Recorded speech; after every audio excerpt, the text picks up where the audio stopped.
and welcome to another edition of Tinfoil Tuesday. How's everyone doing? Hoping you're having a wonderful week so far. I missed you over the weekend, unless you were part of the Patreon or YouTube member stream, in which case you saw me Sunday, and we got to watch a Sherlock Holmes movie together. It was very fun. So, welcome to a new month. Happy Pride Month, everyone. No hot mic this time. Unironically, I was worried I was, because how it happened last time, when I accidentally sang the Pokemon theme song for y'all, I had the wrong microphone selected. So, like, I was getting ready. Like, when I'm getting ready for stream, the intro music will be playing, and I'll be, like, finishing up my makeup, or checking my hair, or getting the outfit together. So I was doing that, like, the other day, and just listening to the Pokemon theme song, because it's what happened to come up on my Spotify playlist, and I was singing to it. And I accidentally had my earbud microphone selected instead of my actual professional microphone, so y'all could hear me, and that's why that happened.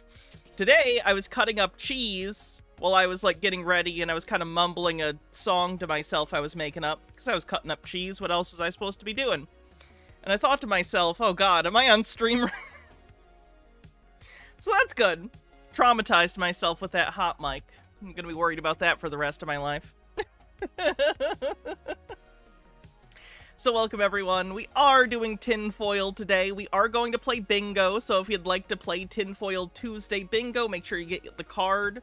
That is mentions cheese on the bingo card. I knew that was going to happen. I have some cheese I'm trying to get through, so I wanted to make a little cheese plate. So I did. If anyone cares, which I know they don't, this is an 18-month aged white cheddar, and this one is from a company called the Cheese Lady. This is, they call this VAT 17. I think they mixed a lot of their different cheeses together to make this one. It's cheese. At least I never masturbated on stream, yeah. Who was the guy that did that? Was that, shit, who was that? Not Boogie. One of the other guys that kind of reminds me of Boogie. He's like a game streamer that gets mad all the time. The fuck is his name? Something, whatever his name is. Artemis8192 says, good morning from Australia. Thanks for streaming. You're about to keep me company for 4 hours on a train ride. I'm gonna see my fiance for 3 weeks. We live on opposite sides of the country. I am happy to be your entertainment for the ride. That's great. Darkside Phil. Yeah, that's the guy. That's the guy. So, let's see, what's the stuff we gotta do? We're getting close to our edited content tip goal. I'm very excited to do that. My first video back to edited content is gonna be a video about medbed scammers. That'll be pretty fun. I've been working on getting that together. As well as, for those who saw the last Tinfoil Spotlight, knew I was pretty fed up, and I'm working on taking action. I'm collecting evidence right now and timestamps for specific medical claims that they're making that I can forward to the Attorney General of their state. So that's ongoing. I already reported their ass to the Walt Disney Corporation. Because some of y'all know I have a previous relationship with the Walt Disney Corporation legal department, because I informed them of John Doyle, neo-Nazi, using their intellectual property. So they're vaguely aware, and I emailed them and let them know about the guy and his misuse of some of their trademarks. And we'll see where it goes from there, you know? Anyway, so if you want to support the stream, and if you want to see my video all about this guy's scams that I'm working on, as well as other medbed scammers, consider using the tip link. We're over halfway to the goal, so that's cool. We're also on a new month, and we have a sub goal, as per usual. So if you'd like the show and want to watch it without ads, consider becoming a subscriber on Twitch. Or gifting subs. That's always nice. Alright, my bullshit out of the way. Let's get into it. I've made a deal with the devil. I'm okay with that. I have talked about this before. I am fully on the record as saying that the Walt Disney Corporation is a giant, evil, international corporation. But if I see someone doing scams and hurting people, if I can get them to attack them, that's a good thing. Like, let's say my neighbor had a rabid dog.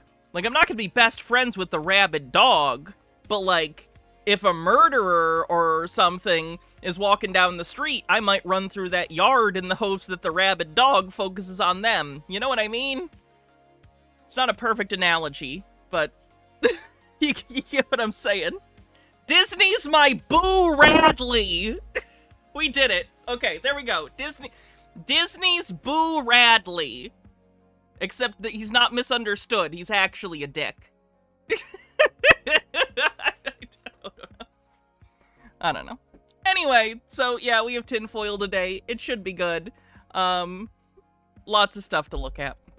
Chopper, Sick Balls. What's that from? Chopper, Sick Balls. That's familiar. Someone's gonna have to remind me on that one. The Sandlot. Thank you. Thank you. Alright, let's get into it, shall we? Cool beans. I'll save the titular video. Y'all know what I gotta do when there's an update with Chris. I find it interesting that half the people are saying Sandlot and half are saying Stand By Me, which is an understandable mistake to make, but kind of a funny one because the movies are quite different, but I understand why one would confuse the two in your head somehow. That's an interesting transposition to make. Anyway, let's see what Chris has been up to. The Devil You Know, thanks for 39 months, says back home from the hospital, less one gallbladder. Always happy to consume some tinfoil to help me feel better. Well, I hope you're relaxed as much as you can be, given you just had surgery. I'll try and keep you entertained. I bet I'll be funnier if you're on pain medicine. That's probably true. Good morning, good evening, good afternoon, wherever you may be. CC here, Chris, from New York, Westchester County. It's 5:30:25. What a Jim Dandy time right now, guys, that you're in. Witnessing all of this evolve with the presidency, with Flat Earth, more and more. Flat Earth on the bingo card, recording in car on the bingo card. Looks like he has something in his hair. Am I crazy? It looks like he got a leaf in his hair. Like right here-ish. You guys might not be able to see it as well as I can. People are now Oh no, there's a no smoking sign behind him that was being, like, through his... Okay, never mind. Visual trickery. Lucas Dawn, thanks for 48 months, says the movie was Stand By Me. Thank you. It was Stand By Me. We got it. Standing, you know, what we live on and what we've been fed all of our lives is just entire, complete bullshit. And unfortunately, it's true. It's a shame. We had a couple events. It's actually going to happen again, I believe, in June. Maybe if it's not cloudy like it is now, or it has been for the last 4 or 5 weeks, you know, every weekend. It sucks. Maybe I'll go down there and check it out myself, but it's happening like in the middle of the week, and this is something called, I think they call it Manhattan Manhattan Hedge, something like that. It's when the sun goes down. Manhattan Henge? Is that what he's trying to say? Or goes away from us anyways. Ashley One Up says, let's settle this. I believe you. We don't need to show the clip. Boy! Now he said sickum boy. But what I heard was chopper sick balls. So there, we did it. I showed the clip that I'm now going to have to probably remove. Are we happy? What? Now I don't get ad revenue. So y'all better fucking subscribe. It's hard to get you out of your head when you've been saying that all of your life. But the sun is going away from you on the grid of New York City. So it's an amazing... To witness it is apparently amazing. I've never seen it. I think I've spoken about it last year, a year before that. Overthought, thanks for gifting a sub. There you go. That kicks off a hype train. Thanks. I always say I'm going to try to get down there, but never do, because it's in the middle of the fucking week, you know? We're working here. I can't take a day off just to go down there and look at the sun and align with the grid of the city, because that's what the city is. See, the city streets is just one grid sheet. The city itself was electric at one point. The city is electric now. Have you seen it at night? No, what he means by that, actually, is he believes that the city was basically like a microchip You ever seen a city done in sort of like that tilt photography style where it makes big stuff look tiny like a model? Conspiracy theorists have noted that certain cities at night look a little bit like circuits because, you know, circuits are basically just paths that are inlaid in the chip. And cities also have paths that are usually, you know, cars go on them. So they see a superficial similarity between circuits and cities and decide they must be the same thing. Because that's one of the, like, 5 tools in the conspiracy theorist tool belt, synchronicity, or noticing 2 things look similar in this particular case. Orion Cooper with a $2 super chat says it was Will Wheaton's balls on the line, too. That was another civilization, just like Washington, D.C. Same thing. They Not a different civilization. Very much this civilization. use water as electricity. Although I guess that kind of depends on if you count pre- and post-World War II America as the same civilization. It's the same continuity of government. So you would. They're fundamentally different animals, but there's a continuity, so... Because water was alive back then. Okay? Okay. Another civilization, just like Washington, D.C. Same thing. They use water as electricity because water was alive back then. Must have been very hard to be a vegan. Okay? It was electric. They somehow managed to harness the electricity out of water and use it. There's not electricity that you can just, like, pull out of water. It has energy when it flows, like in a river or something, which allows you to create, like, hydroelectric power out of it by utilizing that motion. But it does not have electricity in it. When you have, like, a hydroelectric dam or something, the flowing of the water will, like, turn a turbine or something. And then within that mechanism will be, like, you know, like if you have, like, copper wire wrapped around a thing and it spins and it generates an electric, you know, current, right? It's that, but on a bigger scale. See, we're doing that 0% to level 2, 2 minutes on the hype train. now, but we're doing it in a different way. There's a restaurant in Manhattan. It's actually using the current of the Hudson River with propellers on the bottom of the Hudson River to, you know, feed electricity for the entire restaurant. I'm surprised nobody else has thought about that because they're sure. I'm pretty sure because it's probably not very cost effective and doesn't provide enough electricity most of the time. I'm sure it supplements their power needs, but, like, I think it's mostly probably a gimmick. I don't think that's enough to actually power the whole restaurant most of the time. I could be wrong, but I'm pretty sure it's just a gimmick or something antiquated that they happen to have bought with the rest of the place and they made it a part of the whole gimmick. Nemesaur, thanks for gifting 10 tier 1 subs. Sure as hell, a lot of restaurants that are right Riverside, you know, it's a no-brainer. No electricity, no bill. You know, again, I promise they have an electric bill, almost certainly. I don't know why nobody else has done this. But anyway, the event that's happening down in the city is probably the last day is today. I believe it's happening somewhere around 12 minutes after 8 p.m., somewhere around there, Eastern Standard Time. And the sun goes away, and it's right in between this. The best place to see it, I forget what park they said. Central Park, maybe? One of the parks down there, I don't know. 42nd Street is actually one of the best positions to be in.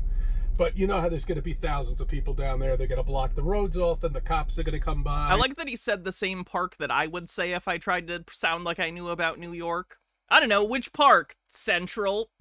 Because that's the one park everyone knows in New York. He lives near there, though. He should actually know places in New York, but he talks about it like he's never been there. Chiba Hawk, thanks for 43 months, says CC copium is best copium. Science says no, Chris. And they're going to cause a ruckus, get out of the road, you can't close the street off. You know, meanwhile, this is a celestial event. This is an event that everybody should be watching, I believe. To really understand and get to know what the sun is. That it's not going beneath us, underneath this so-called curvature, because there is no curvature. It's going... I mean, in the technical sense, you're kind of right. It's not going below us. We are rotating away from it. relativistically speaking. Away from us, okay? It's not going away from us. This is a common flat earther belief. They think that when the sun sets, they don't think it goes below the horizon or that the horizon raises enough to obscure it. They believe that the sun is literally traveling away from you, like directly away, like it's running away from you, and it just gets smaller and smaller and smaller and smaller until you can't see it. This is entirely predicated upon videos that they've watched that they don't understand. That are basically misuses, or rather, they should have a glare filter. So what happens is the sun sets, but they're seeing more than the sun because there's a big glare. But as the sun gets more and more obscured by the horizon, the glare disappears, like, exponentially. It happens very quickly. As the actual surface starts to disappear, the glare, whoop, just, like, comes in. This is an optical effect. You can get rid of this entirely with a special glare filter, like a polarized lens, but they don't, so all they see in these videos is what appears to be the sun getting smaller, like it's going away, when in reality what's happening is the optical effect of the glare is suddenly reducing because of the luminance coming into the lens, all of a sudden decreasing as it dips below the horizon. So this is a point entirely brought about by people misunderstanding cameras. Doesn't understand cameras on the bingo card. People with cameras, go down there, capture this, and you'll see what I'm talking about. We have videos of this. We've got videos of no curvature. We have videos of no curvature. I didn't know you could video a lack of evidence. Fenekagami says, I can accept that I may be a bad person for this take, but if we ever wrestle control back from fascists and inevitably Texas and Florida threaten secession, I say we let them. We get people there who want to stay Americans out, set up NGOs and refugee programs to help people escape after the fact, but I feel it's time to let go of this abusive relationship with these people, let them isolate themselves and save who we can. It's what you have to do with cults. Yeah, that's not feasible in any way, shape, or form, so that would not happen. I'm not even going to talk about the morality of that, which I am not in favor of. But, like, just practically speaking, that's a non-starter, so I don't even need to engage with it. Ashley One-Up says, that's what Big Filter wants you to believe. I bet. Those goddamn polarized bastards. Oh, no, the better joke would have been, they're just trying to polarize us all. Fuck! Optics humor. Of mountains 700 miles away that we can see. No curvature. None. None. And not a single person who believes in the ball even acknowledges it. They say it looks like clouds or it looks like this. No, those are mountains that are 700 miles away. Chris, the long-distance photography of the mountain thing is because the elevation of the person taking the photograph is well above sea level. They are also on the top of a mountain. We've explained this to you many times. Should be 25 miles of curvature at that point. I think that's what you know, don't quote me on that. I don't have the curvature calculator in front of me, but whatever it may be, doesn't matter. You shouldn't be able to see those mountains. Okay, hundreds of miles away. Is actually, and Sarek Shadow says, I have family who wants my state, California, to secede. I've tried telling them how that's completely an unfeasible idea. How many words would this be? 3 words. Federal military property. In Texas, in California, even in Florida, do you know how much land is federal land? In particular, land that is used for military bases and military purposes, and you think that any state of the United States is going to successfully or quietly secede from the Union and thus taking, effectively, all of that federal property, including weapons? How do you think that's gonna go? Do you know one of the first things that happened in the first Civil War was them storming federal forts to take weaponry? I'm tired, man. I want to try this as a part of I-84. And nukes. And nukes, yep. I think it's called Hilltop. There is a police station there, state trooper police station, and a little bit before that, there's a rest area.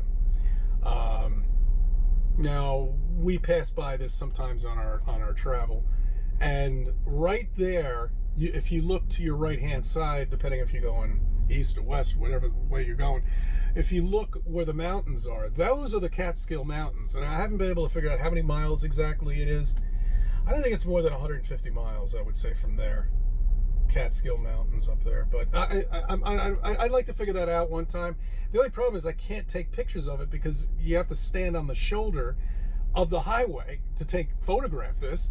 And these cars are going by, barreling by at 85 miles per hour. I don't think you want a semi barreling by you at 80 miles per hour when you're 2 feet away from it, okay? I don't even like getting that close to on the train. I mean, for crying out loud. And the subway system. So it's very difficult to take a picture of that and actually capture. Of course, the rest area is completely blocked. The trees block it to see the view. Italian Shakespeare says, How do you think we'll love QAnon? Wait. Oh, who do you think will love QAnon more in the King of the Hill reboot? Peggy or Dale? Rip Dale's voice actor and John... Oh, yeah. I don't want to talk about the John Redcorn thing. The actor who played... Yeah. I think Dale being into QAnon is too on the nose. You can't do that. That joke isn't even funny. That joke's just sad if they do that. Peggy getting into it would be a little funny. I think that's in her character. And maybe she tries to bring it to Dale, and then Dale's like, what are you talking about? And even Dale thinks it's bullshit, but maybe for the wrong reasons. That might be funny. On top... Fennikagami says, anyway, my brainworms aside, Chris, it wouldn't matter if you had your calculator. You're bad at math anyway. Sorry for starting something. You're good. There's to the left-hand side of the highway, there is like a little mountain, but you'd have to crawl through the woods. I don't know where the hell to go. Well, then where are you going to park your car? You know, that's another thing too. Even if you can get on the highway to take that picture, where are you going to park your car? You're going to have to park it at the rest area. You're going to have to walk... I'm sorry, you think that the lack of places on the highway to stop and take a picture is a conspiracy to hide flat Earth? I don't think it is. All the way down, which is a mile or something, to capture this photograph. If anything, they should have put they should have put the rest area right there, but they didn't. They hide everything from you. Okay, they hide ancient civilizations. If they find one, they find buildings, articles on things that they're lifting and unburying, all of these buildings that they're destroying because they're hiding it. But they can't destroy everything.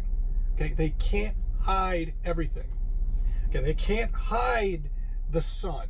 They can't hide the moon. Okay? No one's trying to hide anything from you, Chris. That the moon could quite possibly be a map of our continents. He's still on that goddamn moon map shit. In reverse.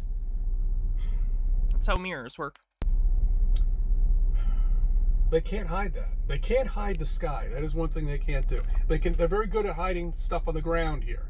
They can do that. They can blow it up, destroy it, or do whatever the hell they want to do with it to get rid of it so we don't see it. But they can't destroy everything. These ancient trees that you see, which are enormous. Devil's Tower. I've spoken that... Oh, what's that gonna be? We'll call that giants on the bingo card. It's a giant tree and not a giant human. But it doesn't specify, so that can count for giants. So, Devil's Tower, for those that don't know, is a geological feature. I believe it was created from magma cooling underground, if I remember correctly. So it looks like that. Basically, magma cooled underground in a column like that, and then over time, all of the earth around it eroded away, so all that was left was this. It's a pretty interesting little geological feature. It's very pretty. Probably be cool to go take a look at if you're an outdoorsy person. I'm not, so a picture on the internet's good enough for me. But conspiracy theorists have taken to believing that it is not a geological feature, but actually secretly a biological one, and that it is secretly an ancient tree stump. It's not. It's rocks. Many times, you know, that is an ancient tree trunk. And there's so many of them all around the place. You just got to look at it. You got to look at all of this stuff. And also, Baja, if you're listening right now, sorry I didn't get back to you. I'm okay. My phone just died right as I was starting stream, and I didn't have my charger up here, so it's been contact charging slowly. I'm alright. The W knows says, but can they hide why kids love Cinnamon Toast Crunch? And I don't know, man. Cinnamon Toast Crunch is pretty good. I think the kids have got something on this. Have you had it? I have some in my cupboard. It's good shit. just take a look and see, and then understand, you know, why. Oh.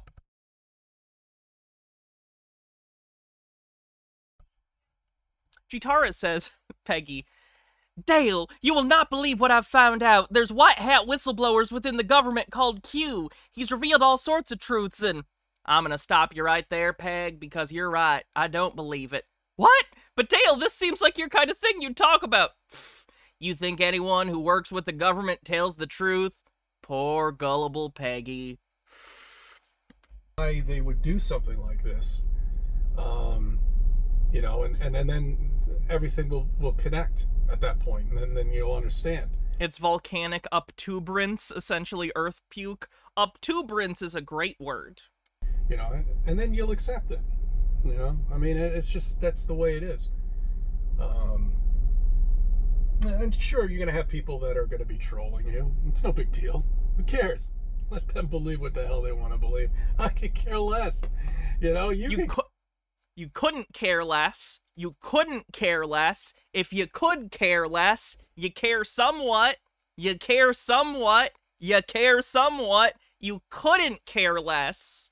Care less. Doesn't matter. Just I understand that language changes all the time.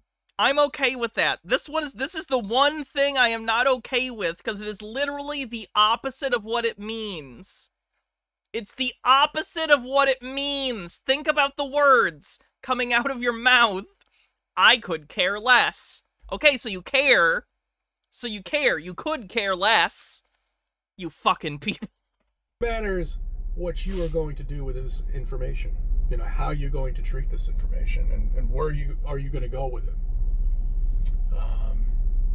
And that's really the bottom line of all of us flat earthers who are on a journey. And every single day we're just finding out more information. I'm like, oh man, not again. No, it can't be true. Another one just like the other one, just as worse. It's amazing how many decades they've been going on like this. You don't like people using literally to mean figuratively? I catch myself doing that too, but they fixed it. Now you can say no cap. The kids came up with this new thing, cap and no cap. So you don't have to say literally anymore. You can say the thing, and instead of saying literally, but not literally, you can say no cap. It means the same thing. So the Zoomers fixed it. Thanks, Zoomers. It's amazing how many decades of brainwashing that they've done to the civilization that we live in right now, that people fight for something that they don't understand. You know, that's the funny thing about it, is they don't even understand what they live on. But Chris, you don't understand what you live on. Now that's an ironic statement. They fight so much with you about it. It's sad. It really is. But then you know who the true... I did find out in my analytics that there's like 5% of my audience that are under 25. So that means I'm hip. That means I'm the cool aunt that, like, oh, you can have a glass of wine. I won't tell your mom. Trolls are, you know, that won't even look at anything, that won't even go into an application that tells you every single thing pretty much that you need to know and question.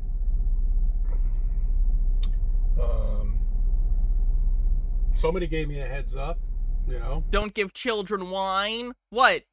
You're gonna yell at me but not the Catholic Church for literally thousands of years? Double standards. A couple of people, when they've signed up for Dave's app, we need more.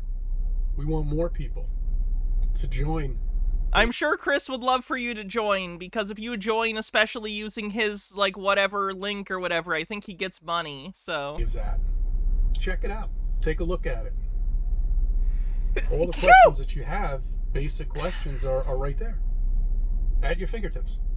You know, you don't have to go online anymore and look through Google and try to go through hundreds of pages of complete Kids want bullshit. high noons, not wine. I don't even know what a high noon is. Is that like a alcoholic soda? Is that like a spritzer? What do they fucking call this shit now? They used to call this shit wine coolers. But now there's different fucking names for shit.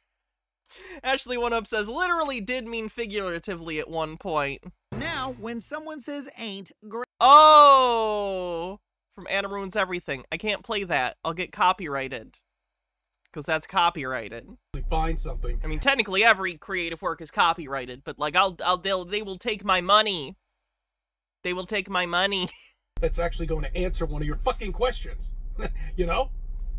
Also, didn't Adam go to a crypto thing? I know he did an apology video or something, but I didn't see it yet. I know Adam Conover, like, very unskeptically went to a crypto conference, but I haven't seen his apology or his explanation.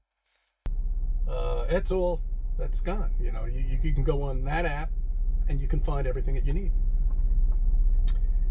Anyway, I'll try to put a video out this weekend, but I'm not going to be able to do any stories. Maybe I'll just show you my vegetable garden at this point, because it sucks. I mean, it's another weekend of shitty weather. And I know it's going to turn around. We're at the end of May. We're beginning June, and it's still coming. I had so much more to talk about, but now I forgot. All right. Great.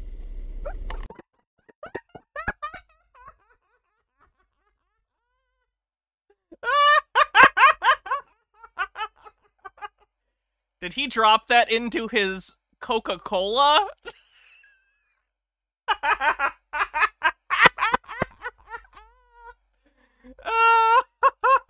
Oh, it was a terrible apology? That's a shame. All right. See? Chris, how can you say gravity doesn't exist when it has such impeccable comedic timing? Great. Ashley One Up says, give me your credit card numbers and I'll guard your money for you until they stop making claims. I promise I'll give it back. I thank you for subbing. I thank you for viewing videos and let me part of your life. Okay, good. It was in a bottle. It fell next to his cola. It did not fall into a open glass of cola. I thank you for subbing. I thank you for viewing videos and let me part of your life.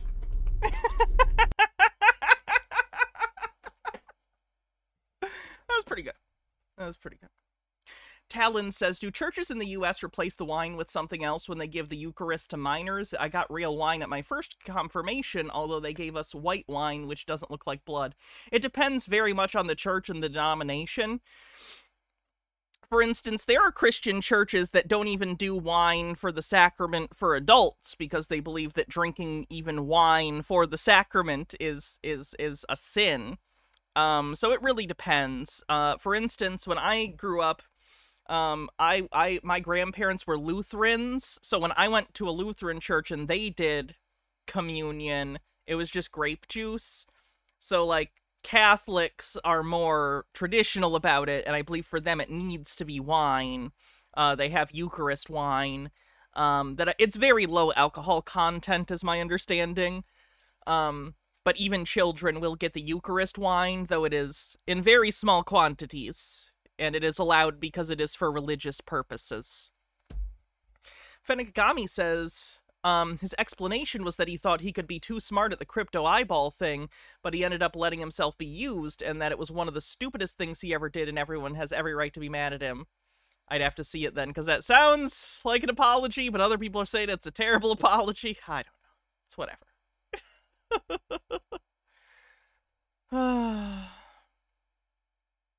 Let's take a look at the bingo card real quick. Flat Earth. Recording in car.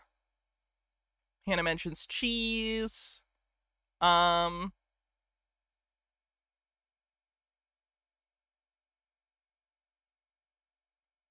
Giants. Doesn't understand architecture. Doesn't understand how cameras work. There it is, 88. Is there anything else?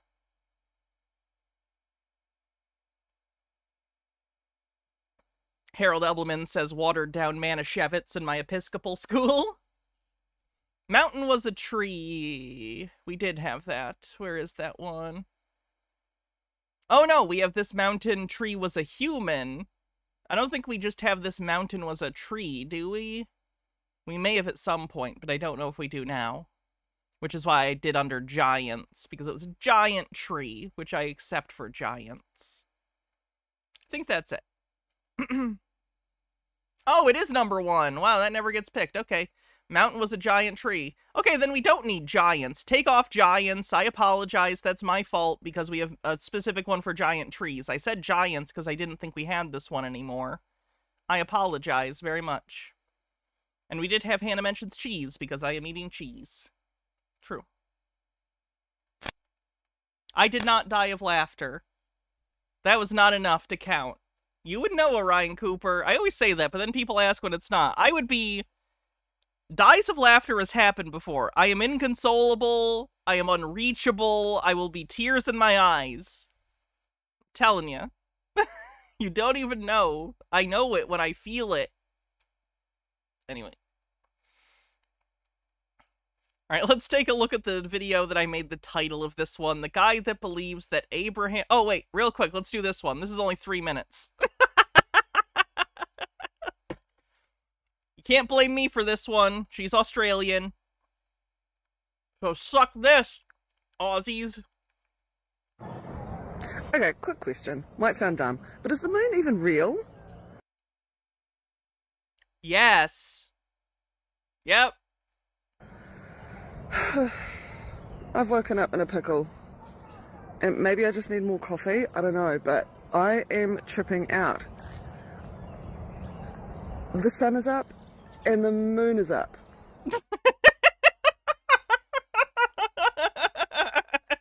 This is so fucking funny.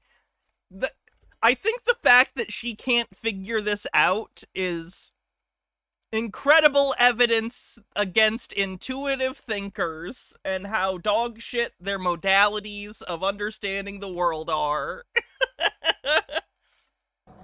And the moon has this, like, shadow on the side of it, you know, like the moon normally does when it's not a full moon. And I don't know where I learnt this, but I thought that the shadow of the moon had something to do with the position of the sun and the position of the earth. Could be very wrong about that, but I am a little bit stumped at the moment because I can see both the sun and the moon. And okay, chat, let's work this out together. You're on the Earth, and the sun is over there, and the moon is over here, and you're aware that a shadow can be a thing here, right? What do you think is happening here, exactly? The sun is over here, moon is over here, you're here, so what's the solution? in the middle of the freaking sky. Is it even real? Yes, it's real. It's real. Look at this. This is the moon. Like, let's zoom in on this. Okay? Definitely the moon. Got a little bit of a shadow around it. And over here is the sun. Like, I don't get it right now. I thought the shadow on the moon had something to do with the sun. The shadow is when there isn't sun on it. The lit up parts are the sun. For the record. I'm confused. Help. Is she high? Probably. Is that why she's like this? No. Hey Google, is the moon even real? I'm having some issues right now. This math is not mathing. Well, that was an interesting last video. Is the moon even real? Man, you guys came at me with Bible verses. They think the shadowed part of the moon comes from the Earth blocking the light.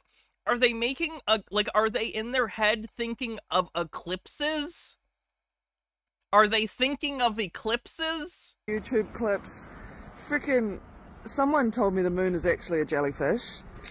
And that's probably the one. Yeah, the flat earth theory is sounding a little bit less crazy, I must admit. Or you're sounding more crazy. But anywho, let's see if you guys can tell me what's going on here. Because now I'm starting to wonder if the oceans are real. What do you mean? There it is!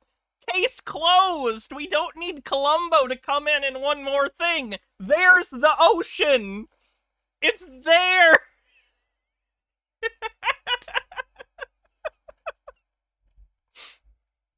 There is like low cloud or something all over the entire ocean. If only there was a word for clouds that appear at sea level. Something with an F, maybe. I don't think I've seen I can't figure it out, guys. this before. Like, what is that? Kind of looks like my screen is dirty. Well, it's just... I would bet that your screen is dirty. I would be surprised if there's any inch of you or any of your possessions that isn't dirty. It looks like you haven't showered in a month. There's cloud everywhere. I can smell her through the screen! It looks like the ocean is steaming. What is it?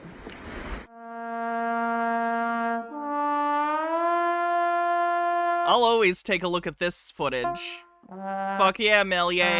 Woo!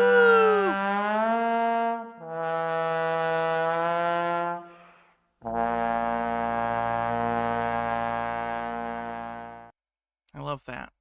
Thanks, Man in the Moon. Alright, now we can take a look at the titular video. Let me pull it up. Let me find it.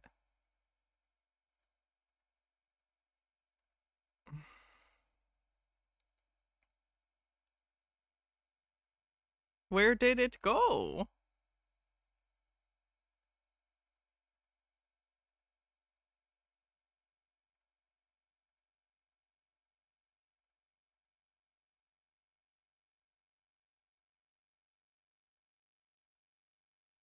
Oh, duh, way different than where I thought it was. Okay, let's check it out. This guy thinks Abraham Lincoln was black. Ashley One Up says, fog is when the cloud comes down to the ground. Mist, which is what this is caused by evaporating water rising. Well, thank you for correcting me. I'm good, Bullet Bill. How you doing?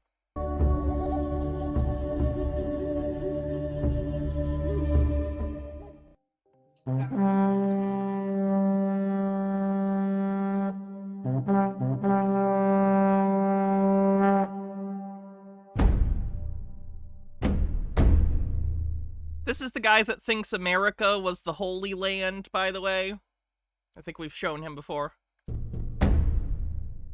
Well, I'm sorry you've been down, Bill, but I'm glad you're feeling a little better.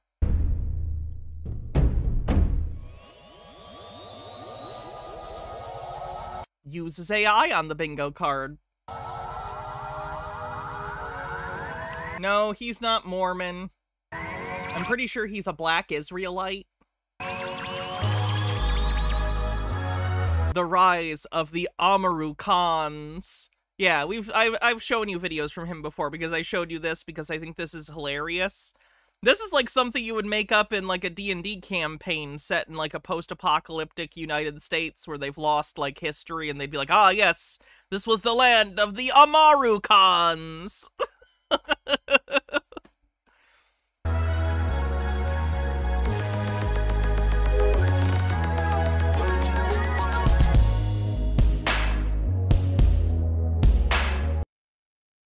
Uses AI, like I already said. There's an AI image she made of black Abraham Lincoln.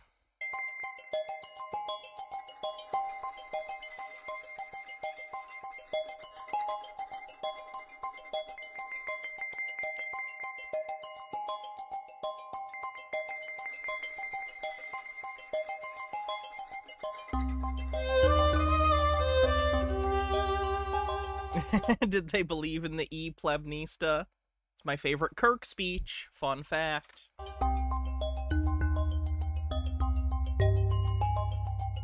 No, Spokane Dog Man, you gotta stay here with the rest of us, sorry. Pura vida. Oh, wow. Hey, much love and respect. Pura vida, mi gente.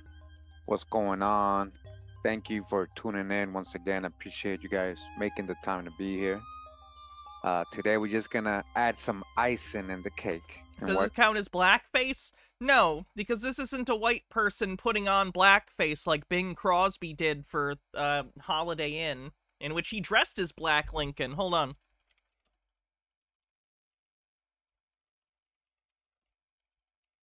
Holiday Inn was a movie that Bing Crosby did that was he opens a hotel that's only open on holidays, which is a really stupid business idea, but it's a movie, so it works for him.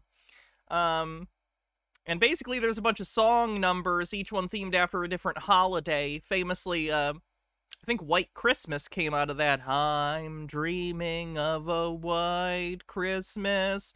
Anyway, one of the holidays was Abraham Lincoln's birthday, because this was before President's Day was a thing. And Bing Crosby straight up, yeah, did blackface and dressed up like Abraham Lincoln. And did a whole song number about Abraham Lincoln in blackface. And it's really fucked up and offensive and ruins the whole movie. Because I bought that movie on sale once and I'd never seen it.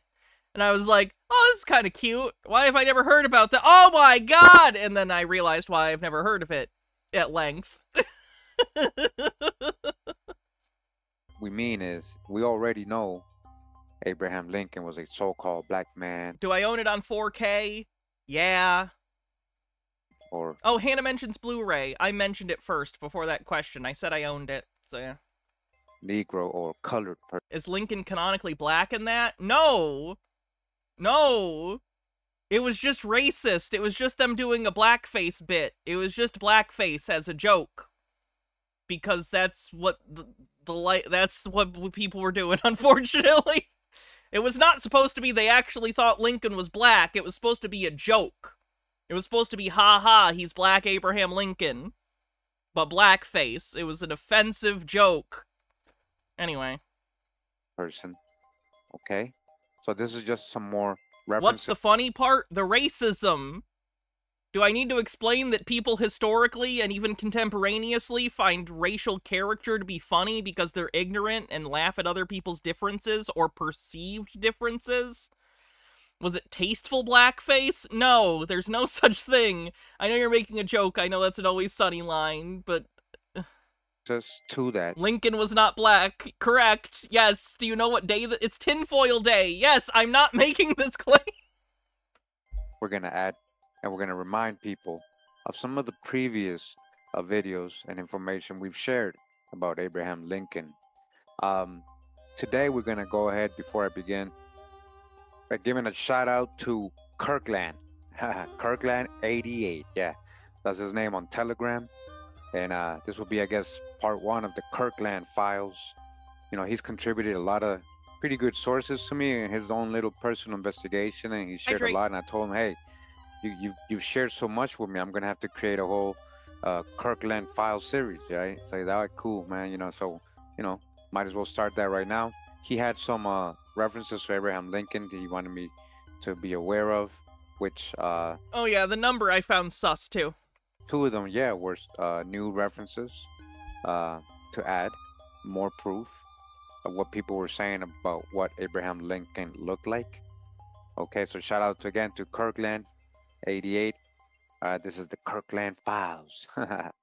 So we're in the book where it says here, Makers of History, Abraham Lincoln and the Abolition of Slavery in the United States by Charles Godfrey Leland. All right.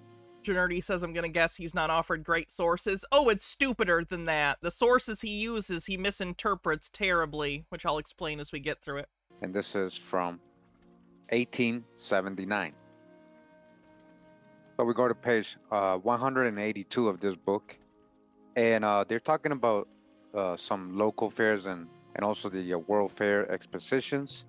And in this case, they're talking about one that was being held in Philadelphia, right? And it says these fairs, in mere magnitude, were almost like the colossal expositions with which the world has become familiar, but were more varied as regards entertainment. That of Philadelphia was the great Central Sanitary Fair. Listen to this, guys. Where Mr. Lincoln, all right, they're talking about Abraham Lincoln, and his wife were present on the 16th of June, 1864. Here, I saw Mr. Lincoln for the first time. This is when Gitara says, I really dislike a lot of this kind of woo-woo revisionism. It's already bad enough important black Americans aren't taught about in schools that are predominantly white. But when guys do this sort of thing, it confirms the claims racists have that black Americans never did anything important, and we have to hijack existing historical figures to seem equal to white Americans. Makes you feel better. Racist shitbags would do that regardless. They're not doing it because of guys like this. They would say that regardless because they're racist shitbags. we saw him in person, right? The impression which he made on me was that of an American who is reverting to the Red Indian type. A very common thing indeed in the Southwest among pure-blooded whites, so-called whites. The status, not complexion. They have a lot of Indian in these so-called whites. A lot of Indians were Oh, God. This is just gonna be all racist. classified as white. Oops, all racism. They don't just mean complexion here. Because look what he's saying. His brown complexion. Something that he'll get into that he doesn't seem to understand is that when historically people wrote, like, brown complexion, or a term often used is swarthy to describe certain white people, they weren't, how do I put this? You would not usually describe a white person, even a tan white person, as brown, because, you know, when we're discussing skin tones, we usually think about it in the context of all human skin tones. So it's relative, right? You wouldn't call a white guy, even a tan one, brown, because he's not brown, compared to, you know, the wide swath of human skin tones. They weren't doing that back then. They were thinking about white people. So they're saying he's brown in relation to white skin. They're not saying he's brown like a non-white person. They're saying he's brown like he's a tanned white guy. I'm gonna say no to the black slaw. Oh, wait. That might be interesting. Okay, mistake of fact I'll look up. All right, you guys see that? His brown complexion and high cheek. This is kind of the thing that scares me about people like this reading old stuff that's more than 100 years old, is because the cultural context and the way language is used is so much different than our modern context that they're inevitably going to make bad conclusions because they don't understand what the people are saying. Like, conspiracy theorists tend to have poor reading comprehension for stuff written in the modern day, and they're from the same cultural reference point. How in the world do they expect to interpret documents over 100 years old? Like, they just can't do it. They are incapable, period. Mistake of fact. Let me look that up real quick.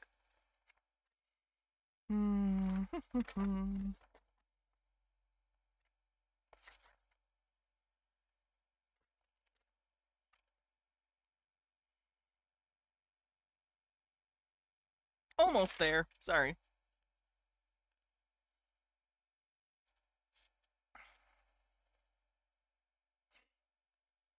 Mistake. We have mistake. Do we have mistake of fact? There we go. Mistake of fact is a mistake not caused by the neglect of a legal duty on the part of the person making the mistake, and consisting in 1, an unconscious ignorance or forgetfulness of a fact, past or present, material to the contract, or belief in the present existence of a thing material to the contract which does not exist, or in the past existence of such a thing which has not existed.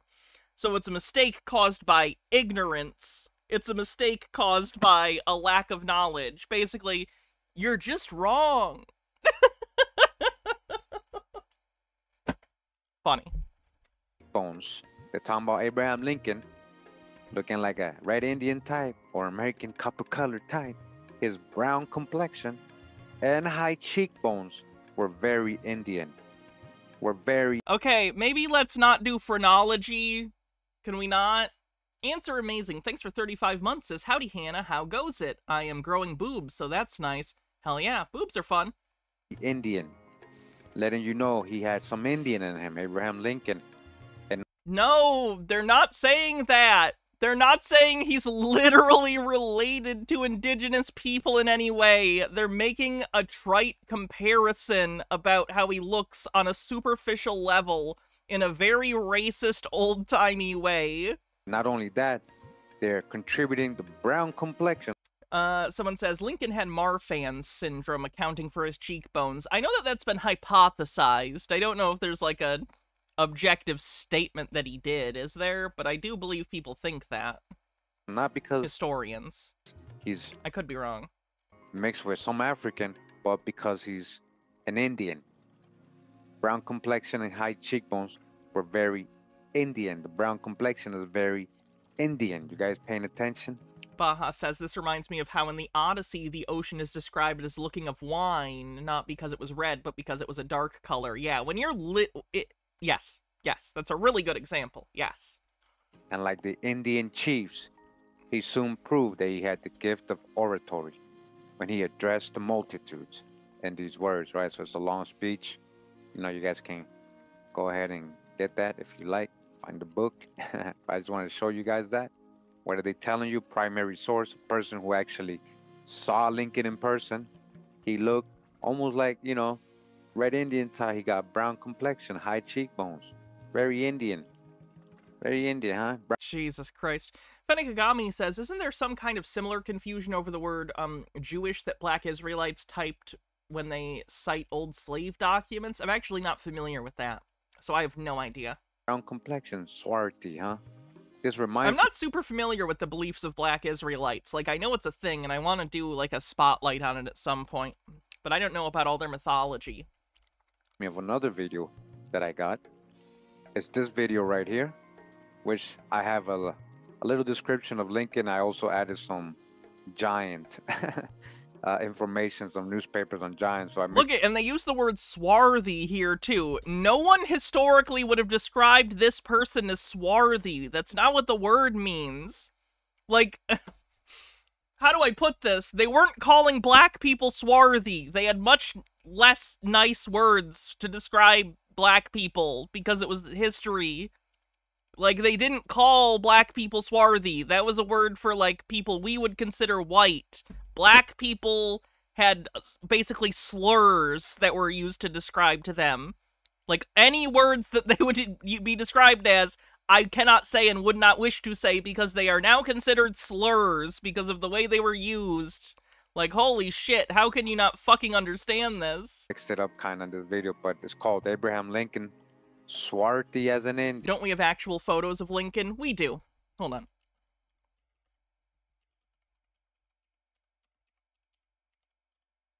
But photographic evidence has never stopped conspiracy theorists before, so, like, you know, don't let that stop him in any way, shape, or form. Indian. Huh. Giants with crowns and Egyptian inscriptions and Kentucky mounds. About a year ago, I dropped this. And I just want to show you what I have here. Okay? As you guys can see, this is a newspaper I found. This is in the Wisconsin Historical Society archives. It says here, reminiscence of Lincoln. His ungainliness, his humor, and his forbearance for cowards. No, he wasn't handsome. And yet there was nothing unpleasant, nothing you would quickly like in Lincoln's looks. He was swarthy as an Indian. Again, the swarthy, they are not calling him black. Okay, he was what? Swarthy as an Indian. Oh my god! They made us the sad Wojak, but with AI! They made us the sad Wojak, but AI!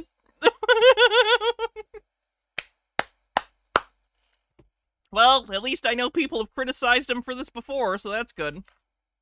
They made us an old white guy, too, which is offensive. And just as it says here, his brown complexion and high cheekbones were very Indian, huh? The swarty like an Indian, brown complexion like an Indian, huh? Brown complexion. We've been soy jacked. That's my secret, Captain. I'm always the soy jack. Or swarty as an Indian. So the Indians were swarty, huh? He also had, with a shock of wiry, you see that? Wiry, jet black hair, wiry, coarse, curly, woolly. Sir! Black people were literally property at this point in history in the Americas, at least the southern half of it. They didn't elect a black guy to be president. Do you remember in fucking 2008? Like, we're still dealing with the fallout of 30% of the country having a mental breakdown because a black guy was the president once. And this guy thinks in the fucking late 1800s we did it? Insanity.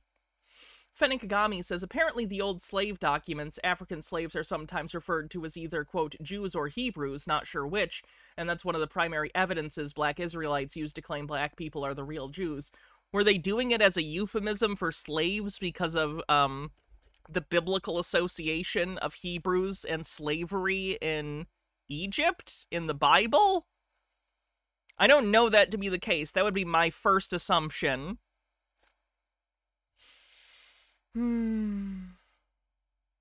Woolly, wiry? What's that mean? Jet black hair, which fell in all directions, and defied combs and brushes to the death. You couldn't brush his hair because it was wiry. You guys understand what they're saying here? Okay, so that's just one part of that video. Make sure to catch that video, all right? And this other video, which I kind of did a year ago, I kind of combined a couple videos together. Did a little, so this is something maybe you might be interested in watching if you haven't seen any of my other Abraham Lincoln videos. This one's called Abraham Lincoln. Okay, that cheese isn't good. You know, I had a bite earlier. That wasn't too bad. Nope.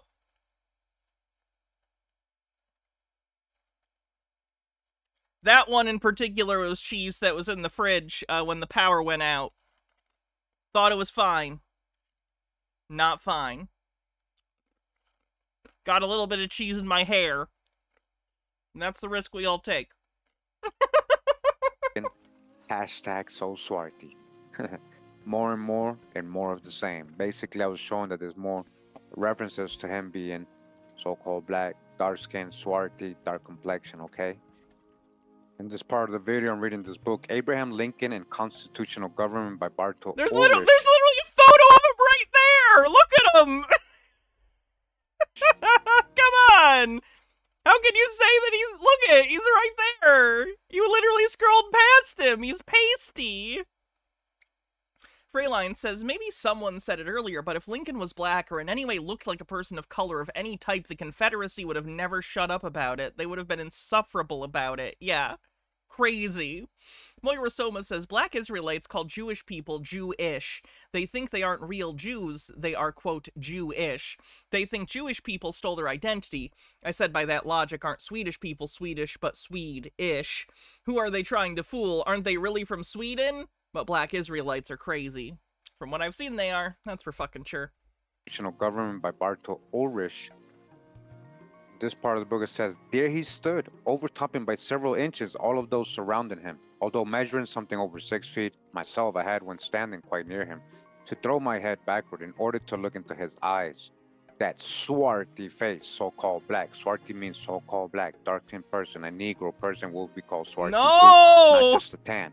With his strong features, we've proven it, shown many. Notice that the other definition isn't from a dictionary I've ever heard before, but then the Merriam-Webster one, which is the much more well-known dictionary, you know, of a dark color, complexion, or caste, which is an accurate descriptor of what it would mean. It doesn't mean a black person. It was used to describe white people with, like, darker complexions relative to the time period. Many numerous dictionaries and etymological information showing what Swarty really means, especially back in medieval times and colonial times. I should also point out that just because we consider them white now doesn't mean they were historically. So, like, an Italian or someone from, like, Greece could have been called swarthy. And we would, of course, consider those groups part of, like, sort of the social construct of the white identity these days.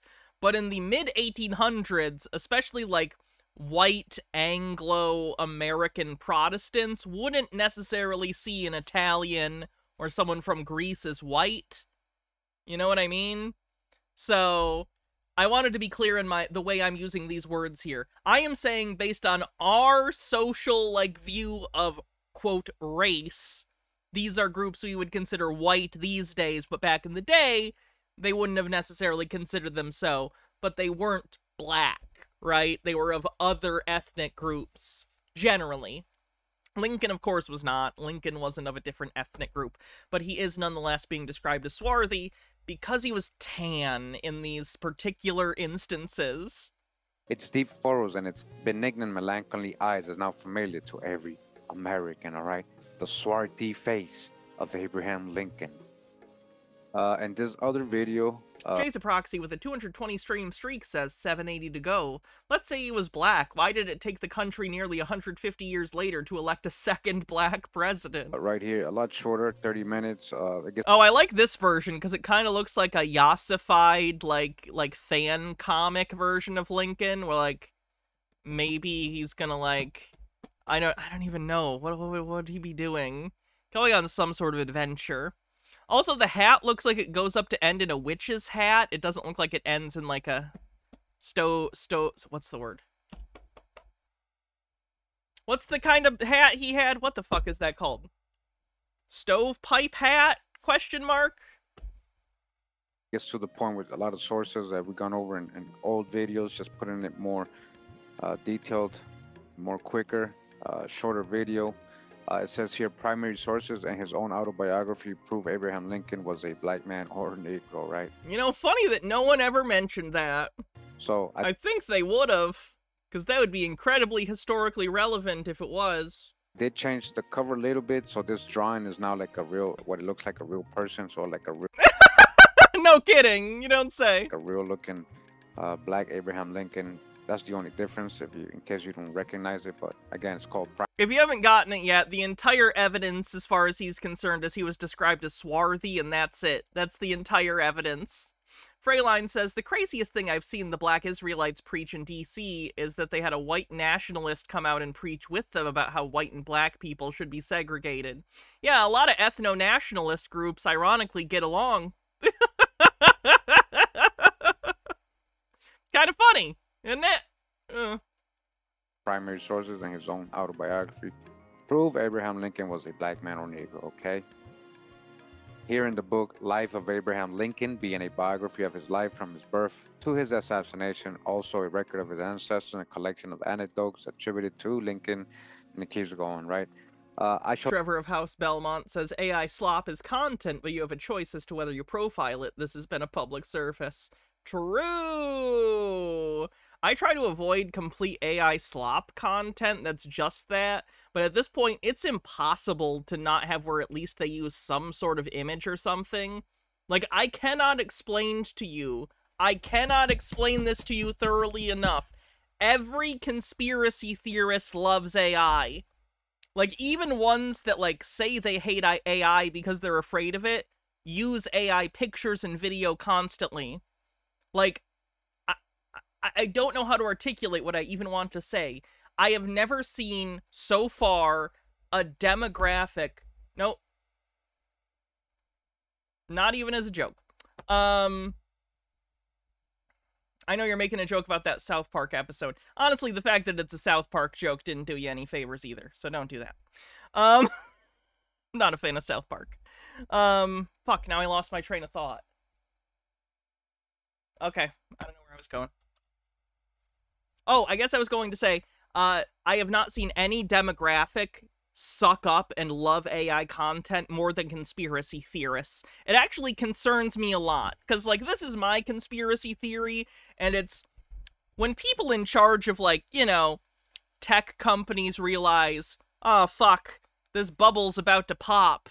Like, no one likes AI, except for this one group of people, and the one group of people are insane, stupid conspiracy theorists. I don't think those people are gonna go, we need to change what we're doing. I think they're gonna go, we need more people like that who like our slop content. Adjust the algorithms so more people are like that and like our crap. That's my conspiracy theory. Again, that's a conspiracy theory. I'm just saying, reading the room in terms of incentive structures, big tech companies are more likely to try and engineer an audience that likes AI as opposed to pull back on their AI investment. Okay, that's me being paranoid. Moving on. Show the full source before I read it, you know, the whole name. Make sure you watch the whole video. I just want to show you guys what he said about himself in his autobiography. And we quoted many different sources for this, not just this book, but this is a very scholarly book. Either way, it says here, if any personal description of me is thought desirable, this is Lincoln talking, right? It may be said, I am in height 6 feet 4 inches, nearly lean in flesh, weighing on an average 180 pounds, and dark complexion. You guys see that? Dark complexion with... Yes, he's saying dark for being white. He does not mean he's black. Like, this is a biography. Wouldn't this be the time for him to be like, by the way, I'm a black guy? Coarse, wiry, huh? Wiry, coarse black hair and gray eyes. No other marks or brands recollected. He did that as a joke because he was to be a slave or an indentured servant, and he was a runaway. But he didn't have no marks or brands. Remember when they captured the slaves or runaways, they would brand them so they wouldn't do it again, and if they did it again, they'd have a mark. So no other marks or brands recollected, and which that reminds me that this is the video where we talk about that, in case you missed this one as well. And he literally said, I used to be a slave, said Abraham Lincoln. All right, this you guys can see.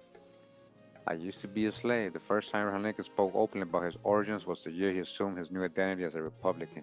All right, and it keeps going, and you know, it's going to tell you how he was an indentured servant, slave, and he ran away. All right.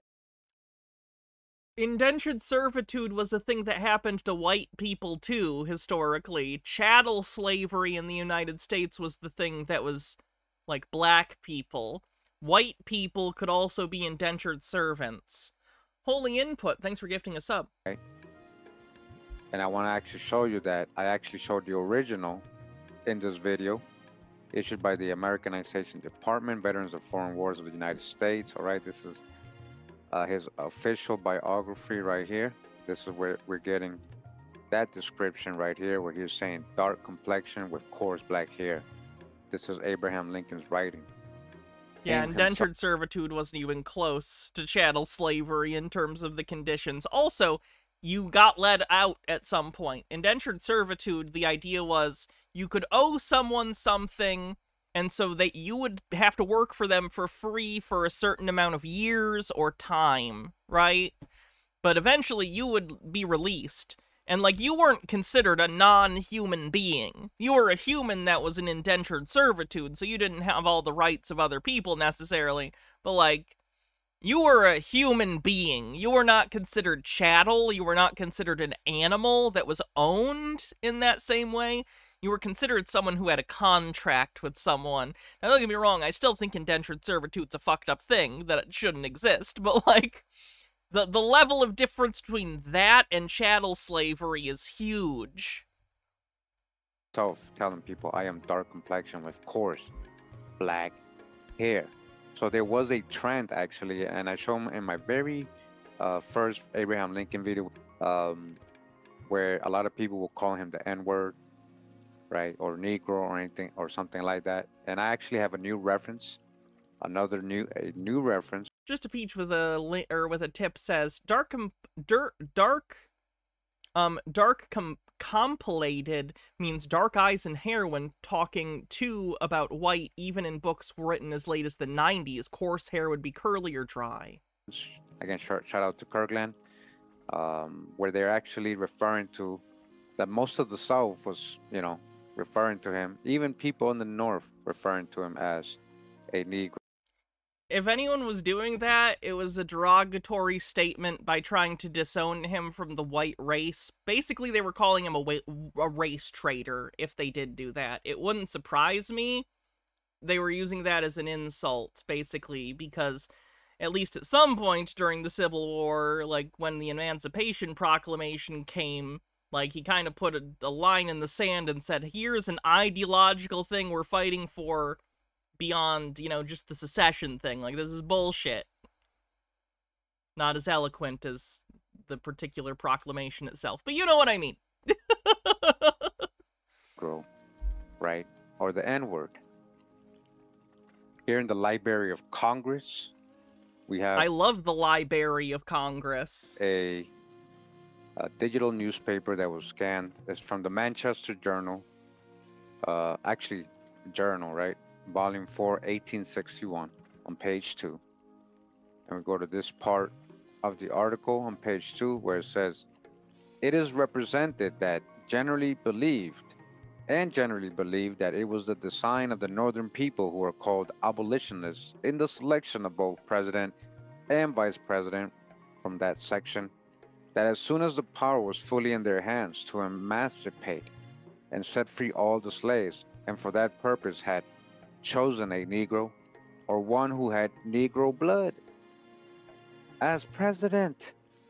I'm sorry, is this a Southern conspiracy theory from contemporary times that was claiming that abolitionists were secretly choosing the presidential candidates and that they were gonna nominate a black person? God damn it, I need to read more old newspapers. That'd be a fun episode, old-timey conspiracies. These representations are circulated by their demagogical rulers and generally believed as every source of information to the contrary excluded.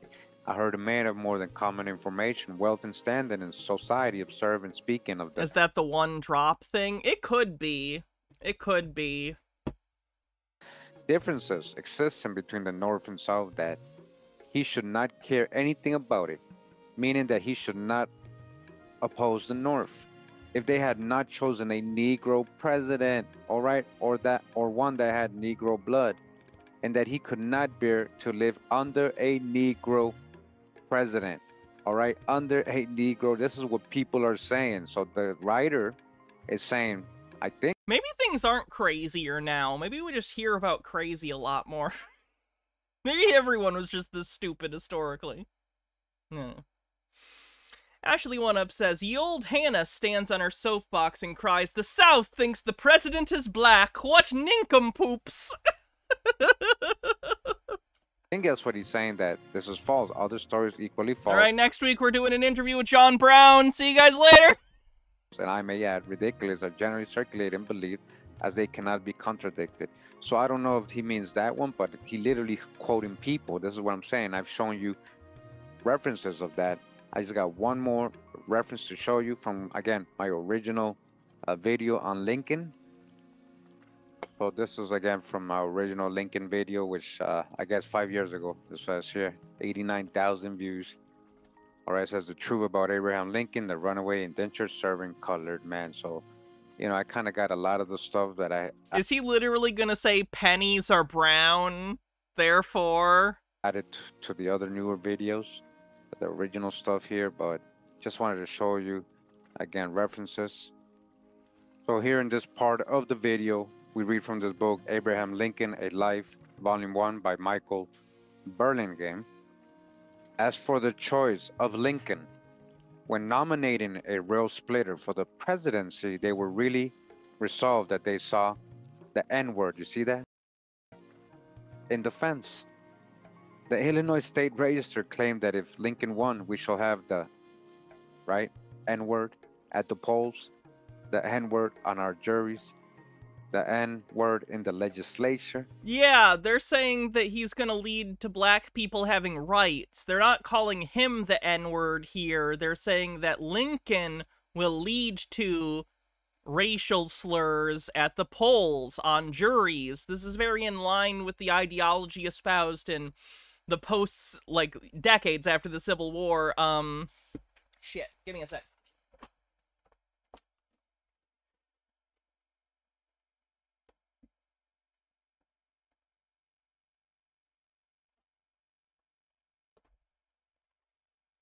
So D.W. Griffith, who was a piece of shit, fuck D.W. Griffith, very famously, wrote and shot Birth of a Nation, maybe the most racist movie ever made.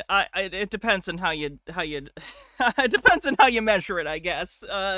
Triumph of the Will is up there implicitly, but in terms of explicit racism in film, this is the one. This is a film which posits, oh, what's gonna happen next? Are black people gonna be members of Congress? And it espouses that as horrifying. There is literally a scene in this movie in which newly elected black members of Congress vote to end it being illegal for black people and white people to marry, which again, in this film, is depicted as horrific. And then the black senators, basically, god damn it, let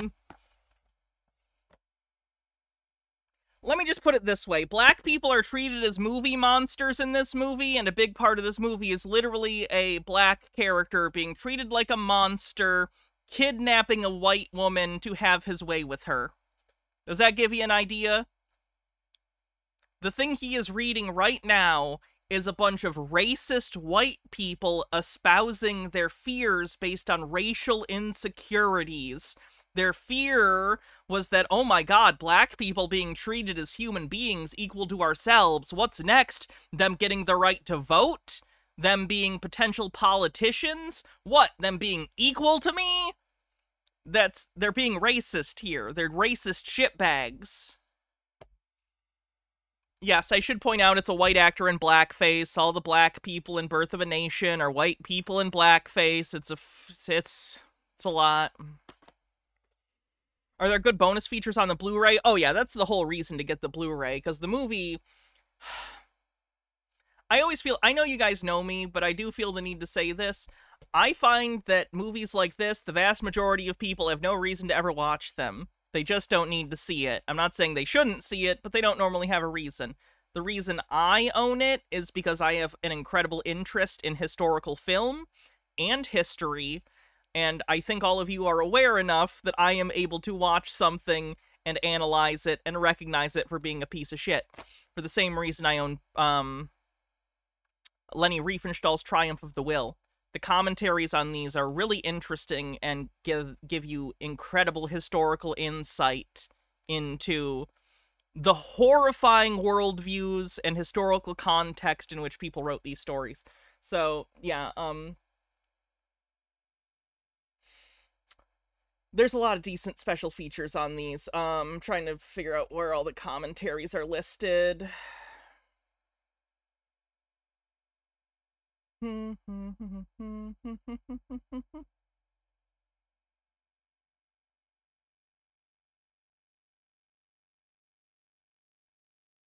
Okay, I can't find it right now. I'll deal with it later. Anyway. Good job making that speakable? Doing my best. Opinions about abolishing the penny should have been done a while ago. The movie is public domain. I think you can watch it on Wikipedia or YouTube if anyone's wondering. You can. It's not really worth it. It's not. It's not interesting except from a historical perspective. Anyway.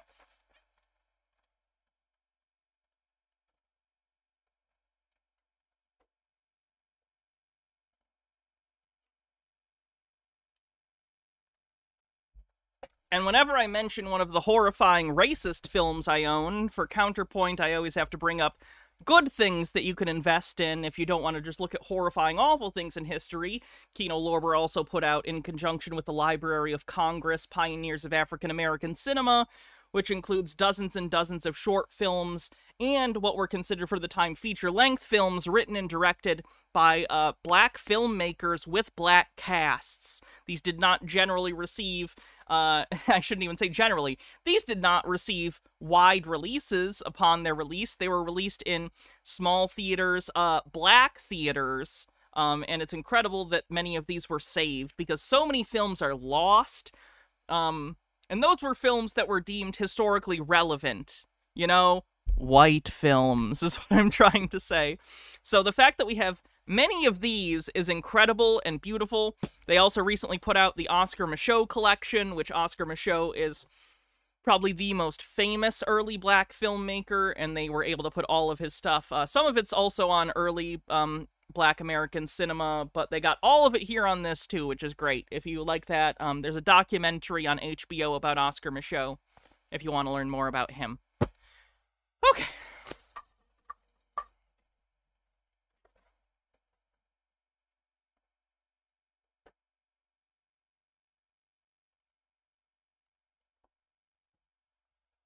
D.W. Griffith can eat a fat dick. All right, moving on. The Cleveland campaign plain dealer agreed to give black republicanism the power, and they will leave no effort spared to reach that practical equality of all men, which Mr. Lincoln tells us is the great central idea to be labored for. Successful we shall have the N-word, you see that? How long is a feature that old? Historically, 60 minutes could have been considered a feature. These days it has to be, I believe, 90 minutes to be considered a feature, or might even be like an hour 20. I don't remember. At the polls, the N-word on our juries, the N-word in the legislature. Zarek Shadow says, apologies for the way I typed you own that. I realized that came off as judgmental. I have a deep respect for your knowledge of film, and I enjoy the way you were able to articulate the horrors.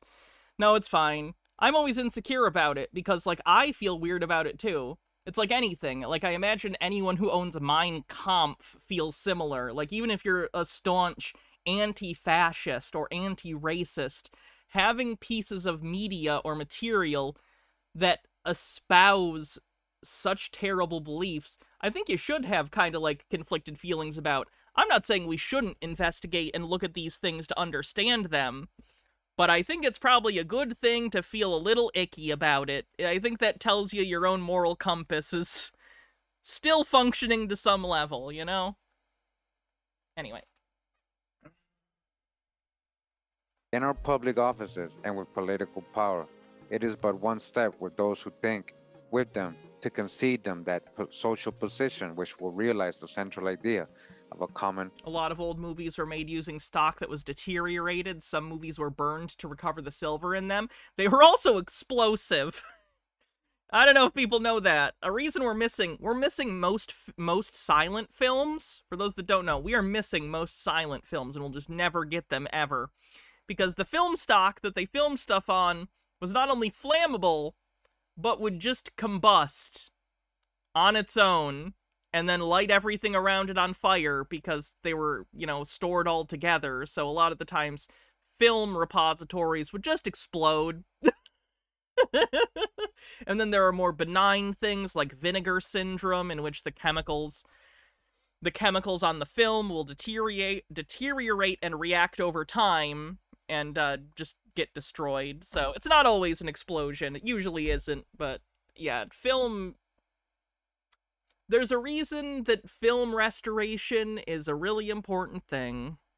Mulattoedom. If Lincoln gets elected, right? That's what he's saying. In this part, again, another book, it says here, Dear Mr. Lincoln, Letters to the President, edited by Harold Holzer.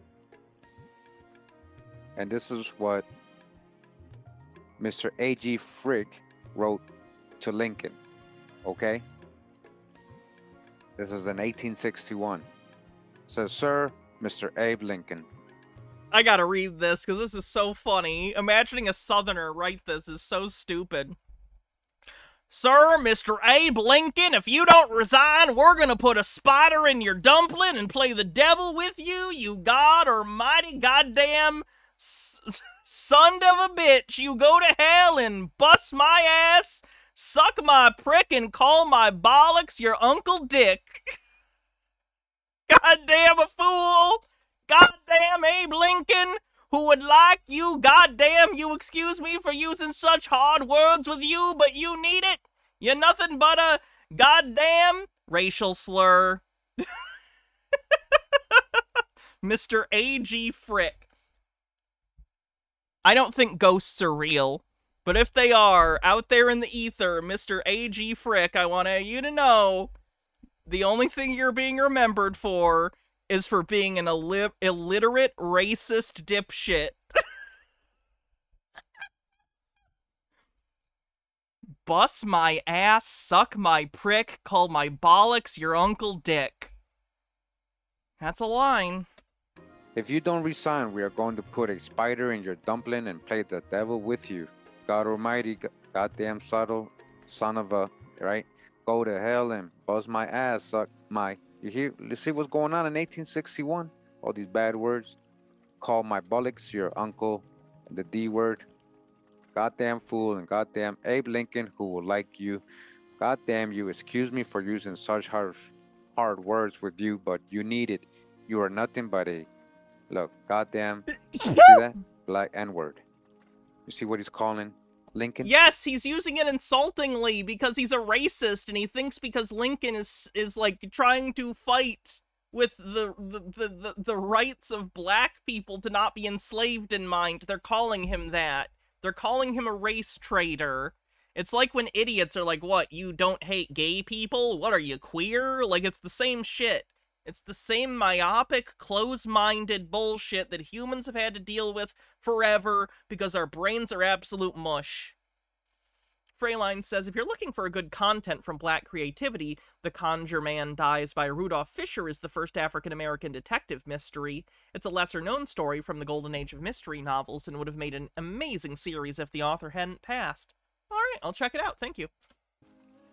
The N-word. They're calling Lincoln the N-word. Yes, as an insult. They're not using it as a literal statement of his race. Okay.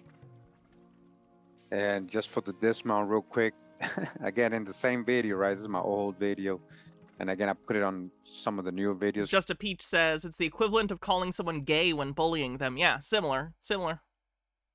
Guys, I show so many sources different. This is just examples I'm giving you. It says the hidden Lincoln from the letters and papers of William H. Herndon and Manuel Hertz.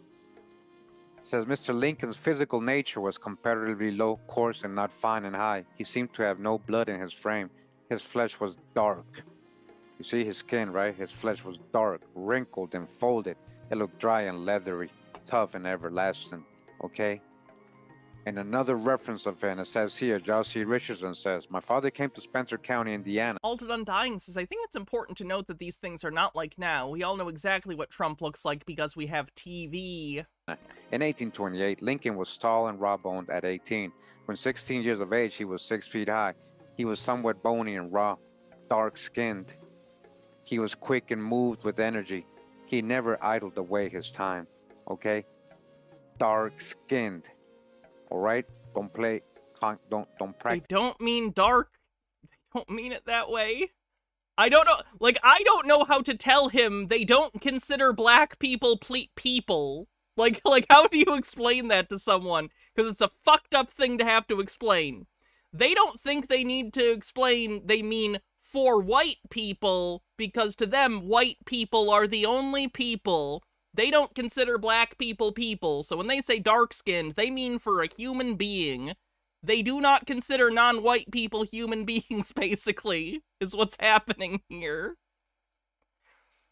At least not human beings that they are thinking about on a regular basis as part of the same group as them. Dissonance, all right? We're not done in the same book.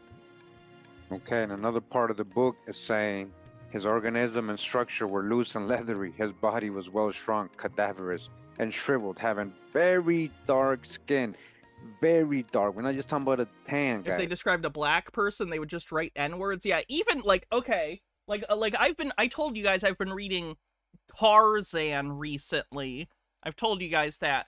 And that's a novel from, I think, 1909 or 1911. 1909 might have been the first time it was published in a magazine, but this was the era of, like, serialized novel storytelling where it would be, like, every month a different chapter or something.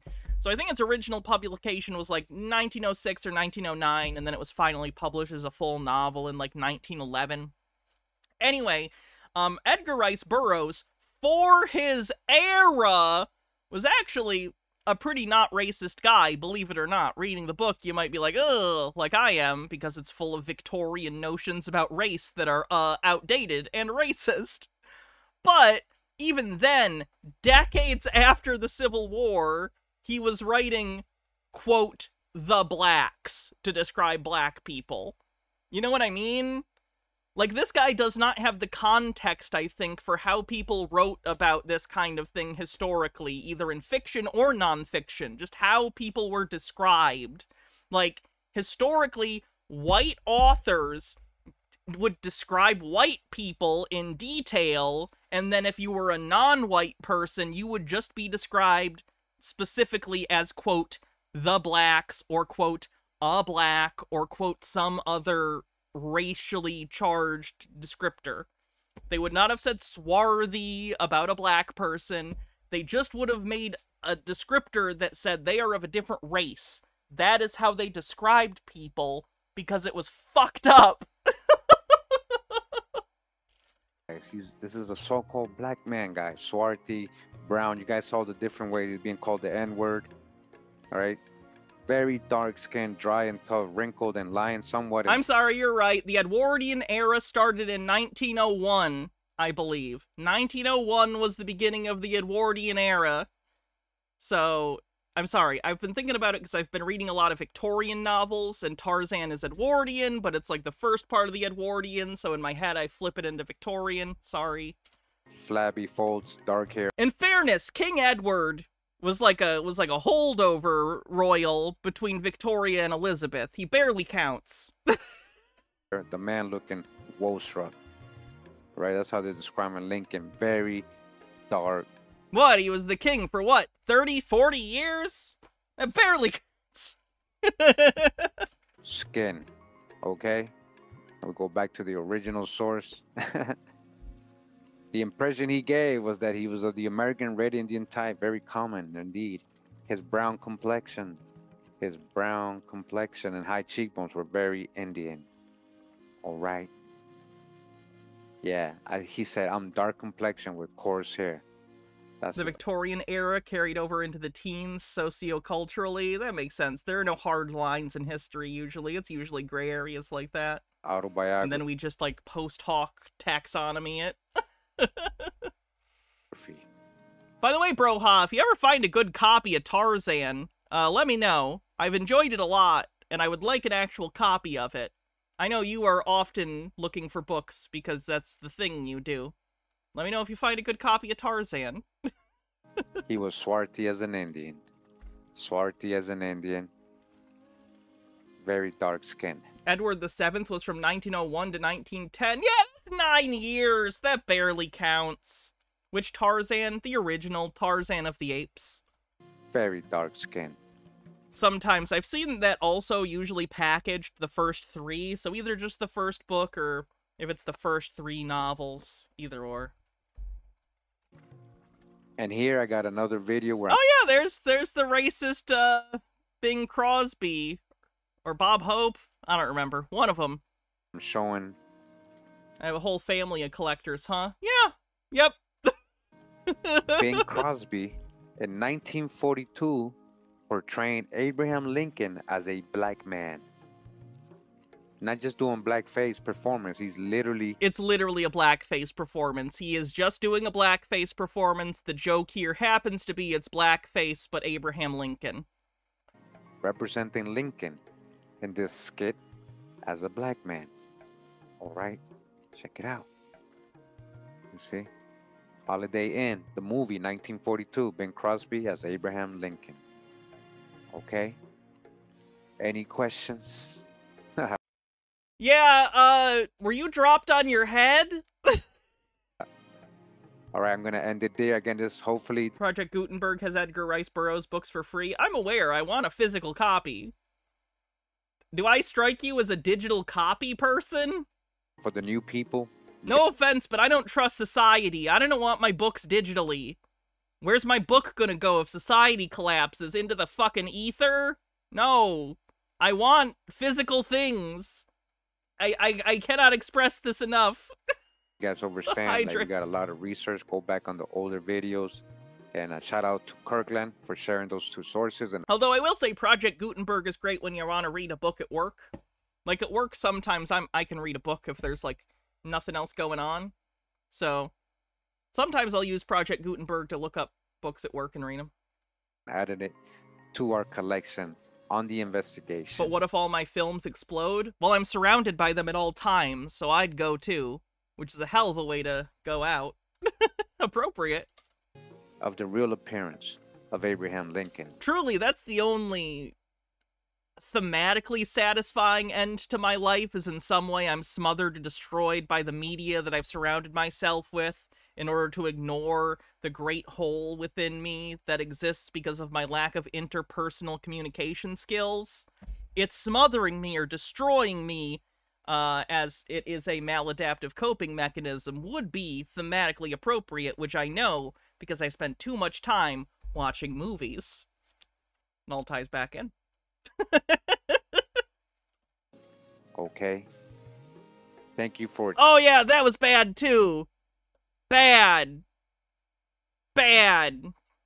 Tuning in, guys. I appreciate you guys. Much love and respect. Pura vida, mi gente. Wow. Alright, well I'm glad we're done with that video. Let's move on to literally anything else. Oh, hey, does anyone need spiritual fighting kung fu forms? You can save $625 on this sale this week only for this guy's spiritual fighting program.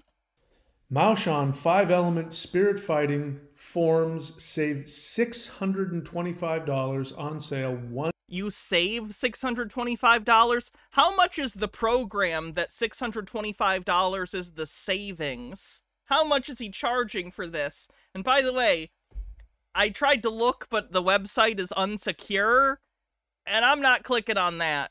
I'm not going to click on the unsecured website link from the conspiracy theorist shilling a course. No. 1 week only. June 3rd through June 10th, maoshan.thunderwizard.com. So many of you have been coming to me and been asking me to create more advanced Qigong practices and to share more of the Maoshan spirit fighting. So before I do that, I want to make sure that everybody who's interested has access to these sets. So normally you go to thunderwizard.com and you go to the shop. Those are still there. You can get them for full price, 1 element at a time. But if you want all 5 of them, that might be a little too much for some people. So I have cut the price in half. Oh my god, he was charging over $1,200? And the reason why this is important, there are people He was charging $1,250. Wow. Altered Undying says, as I cleanse my outfit to celebrate the Star of Pride, I'm very proud of the makeup. Nice. Happy Pride, everyone, by the way. I don't know if I said it at the beginning. Happy Pride. This year, more than ever, we need to be very proud of ourselves, despite what assholes say. Who have just been doing the wood set, which is fine, because the wood set is the ether element. It's just the pure chi energy. But if you misunderstanding or poor understanding of Eastern religion and philosophy on the bingo card, really want to be able to refine and he's using the classical Chinese elements, gain a lot of power. Wood, metal, I forget what the other ones are. Power and wood, metal, water, fire? Question mark? And feel how this energy gets more and more advanced through the elements, then you're going to need to do Earth, air, fire, water, wood, metal. all of the elements: wood, metal, fire, water, earth. You're going to need to do all Do you remember the 21st of September? of them. So I recommend that. Medicated person says, given your interest in old films, have I seen this documentary? Let me see what it is. And can we watch the trailer? Probably not. Believe it or not, they will copyright you for showing a trailer. Like I'm one of those obsessive people or something. Oh, who like collects film stuff. I'll save it to watch myself later, but I can't watch it on stream, probably.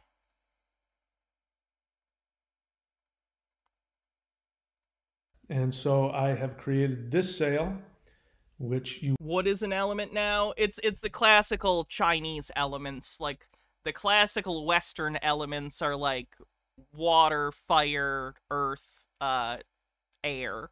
So, like, not taken seriously, but, like, as a classical philosophy thing, how they sort of had a taxonomy of what the world was made up of before we had materialism and science. You get it. You will save $625, which is half off. This is the Abe Lincoln guy wouldn't count as racist disbelief of historical achievement, would it? No, that's actually the opposite, which is rarer for non-white people. White people do that shit while they'll take credit for a thing they didn't do. Not as common the other way, but no, it's not on the bingo card. Only going to be going on for 1 week. So after this week, which when I upload this ends on the 10th. So starting June 11th, I'm going to up the price, and I'm going to keep upping the price until it gets back to its normal price. So there's a lot of teachings that are coming very quickly, and I want to make you ready for it, energetically ready for it. So go to maoshan.thunderwizard.com and follow the instructions. Yeah, I wouldn't call that accidentally based. He's an ethno-nationalist. That's not based no matter who you are. Hot take! Ethno-nationalism is bad, no matter who does it. There on how to purchase, and there's going to be more stuff coming. Thank you guys. I appreciate everything that you do, and I forgot the Aether, thank you. My hair is off to all of those of you who are actually doing the work and doing the practices and seeking to chase after full 5D integration, because that's what we're going towards. All right? All right, maoshan.thunderwizard.com, 1 week only, and then... I don't know if I trust a thunder wizard to teach me martial techniques. Why would a wizard know things about martial techniques? You're not a battle mage. Alright, let's see what's next. By the way, we have about an hour, maybe a little more left in the stream, so I'll just go over some of my stuff again. If you can, if you're on YouTube, do me a favor and like the stream. If you're watching the VOD later, maybe leave a comment. Tell me how you liked it or your opinion on anything going on within the video. If you want to support the stream, you can always become a member on YouTube or a subscriber here on Twitch so you can avoid ads and help support the stream. And also, I'm excited for tomorrow. Tomorrow we're going to be doing a Sobsit stream. I don't know what the fuck is happening in Sobsit world, but it's like someone just hit the hornet's nest with a baseball bat. The last couple weeks, I have seen some of the craziest, most overconfident sovereign citizen videos I have seen in my entire career looking at sovereign citizens. So, tomorrow is going to be a hell of a sovereign citizen stream. It's probably going to be longer. It's going to be probably at least 4 hours, because there's a lot to get through, and a lot of it's just absolutely insane. So if you like the sovereign citizen stuff, definitely don't miss tomorrow's stream. And then the day after, we're going to continue on with the Marcel video. So tomorrow will be a normal Sov Sit watch, Wednesday the 4th, and then Thursday the 5th, we will continue with Marcel's manifesto video that I am still editing. In this ET channel... Oopsie.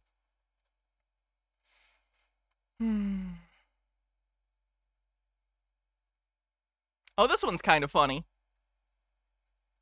You is because the way they stand up like this. Come do here. Do it on here again. Do it on You see how it's sticking up like that? Look at that, and look at how they're going back like magnetically towards each other. Do you see that?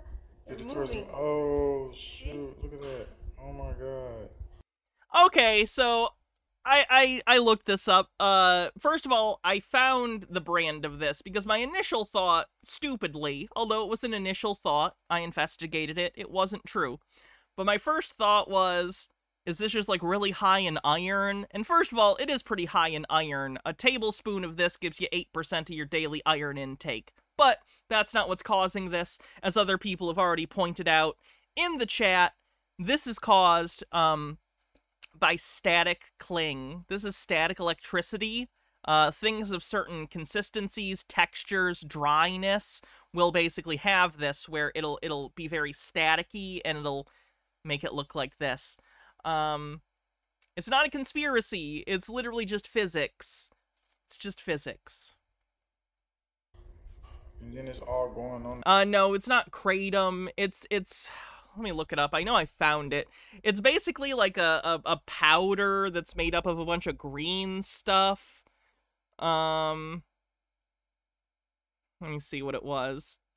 It's like alfalfa and wheatgrass and a bunch of other bullshit basically turned into a powder. Nature's Goodness Organic Super Greens Powder is what it's called. Yeah, it's got all sorts of, like, fucking green shit that you put in your drink, and it's got fiber and iron and stuff. And it's sticking. It's like... This stuff shot on here. Look at it. You see right there how it jumped straight to there. Look in this front part. It shot on there again. It was like bullets just shooting. Yeah, that's static electricity.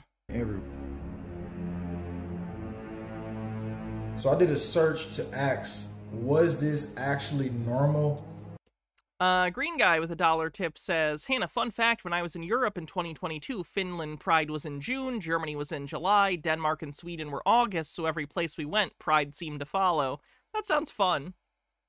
And when I did that specific search into the AI, this is what it said. Oh, wow, he asked AI. Crazy. Oh my god, it did the thing. It did the sycophantic bullshit thing. You're absolutely right to find that strange. None of the natural plant-based powders you mentioned, moringa, alfalfa, spirulina, wheatgrass, should naturally be attracted to a magnet. Those are all organic, nutrient-dense powders with no ferromagnetic properties like iron, nickel, or cobalt in the metallic form that would respond to a typical magnet. He used AI! Of course he got a wrong answer! He used AI! AI is a machine for creating very confident-sounding, incorrect answers. Stop using it. If you use it, I'm judging you. Stop it. You're part of the fucking problem.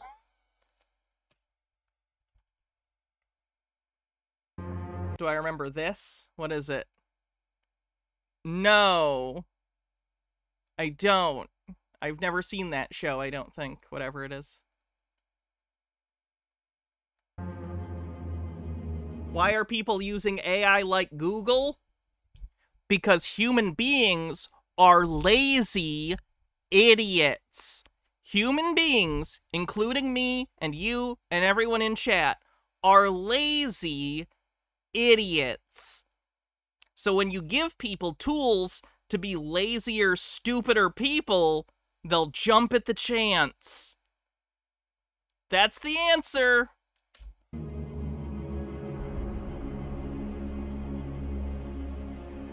While wheatgrass and spirulina can contain iron naturally, there is no magnetic properties of it. Did anyone tell him what this is, by the way?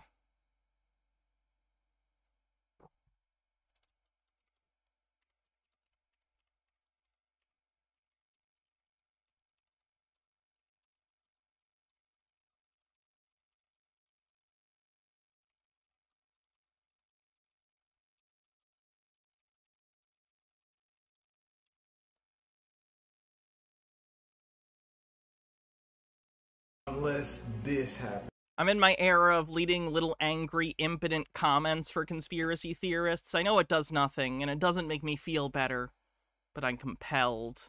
I'm compelled towards impotence!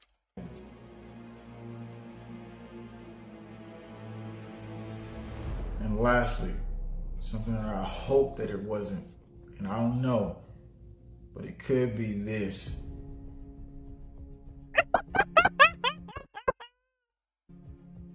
All right. We need to ban AI. Later. People are too dumb. People are too dumb for the agree with me machine. It's an agree with me machine. You go to the machine, you say, do you agree with me? And the machine goes, yeah, you're a genius. The agree with me machine agrees with me. How could I be wrong? The agree with me machine said I was right. We get into what specific type of nanotechnology it could be. But first, we gotta take this huge next step to know what's happening. All right, so this happened to me and my woman, and I basically my woman couldn't really Jesus sleep much over it. I thought about it all night, and we're gonna do an experiment here with this product that came from Overthought says we're right back to WebMD. We all have flesh-eating cancer based on the sniffles days. Ross, and you need to do this experiment that I'm going to do. This help all of us investigate, because we ate the stuff, and I'm giving all this information about how to do this, how to do that, and now I'm a guinea pig. And there's a couple scenarios that could have potentially happened, but we're going to look at all of them, and then in our last part of our experiment, we're going to actually see something that we haven't seen before. So phase 2, my first thing to do is to put it in water. After I put it in water, let's see what happens. I'm going to try a magnet next to the water just to see what's going to happen. But as you see this video right here, you see I'm pouring the water, it's turning green, and I put the magnet up next to it. But as you look at this, you can tell that there's not much happening. In the original video, it's funny because, like, he put it in the water, so yeah, it's not going to do the... in the beginning, you've seen it shooting towards it. I really don't think these people understand how to design experimental parameters in order to get rid of... Oh God, you're what? Okay.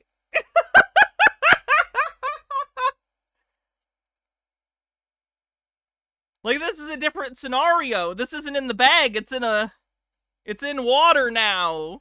Does he not understand that in an experiment you want things to you want to control the variables? But instead he did an entirely different situation where he stuck it in water?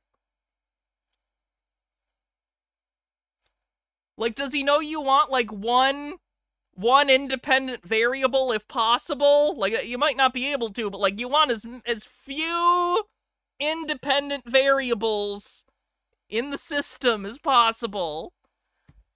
Jesus Christ. It doesn't understand the scientific method, yes. And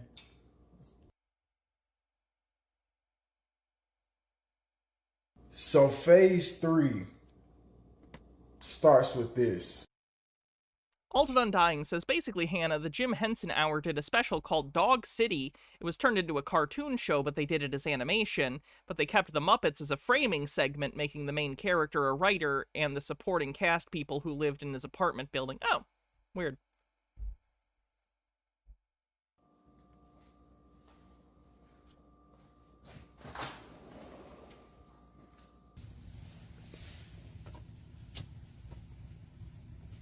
I mean, that's probably going to combust. It's an incredibly dehydrated organic powder.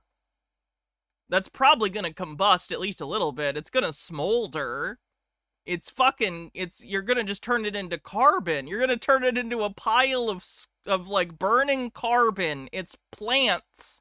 It's dried plants.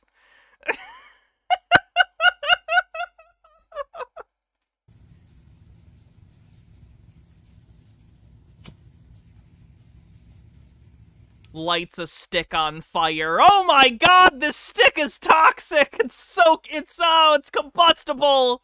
It's full of thermite. They put thermite in the trees.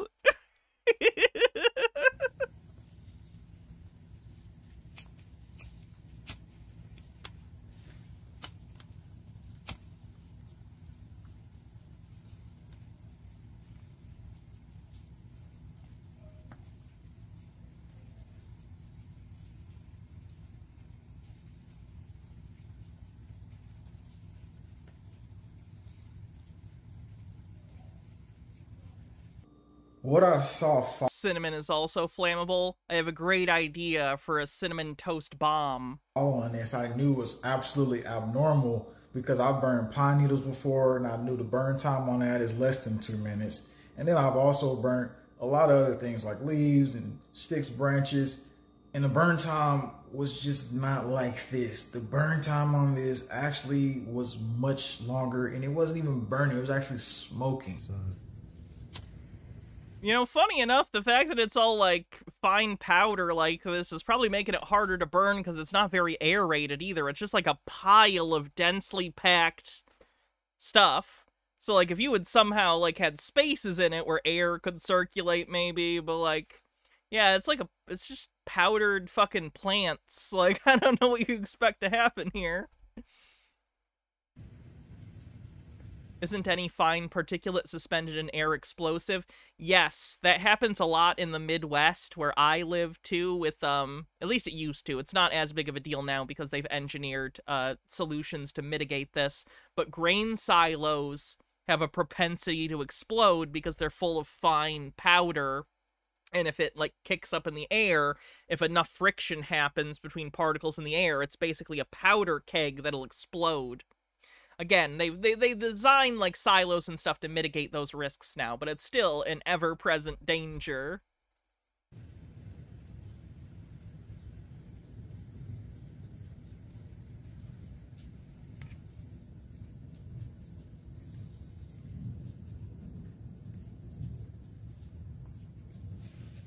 Check to see if any other side.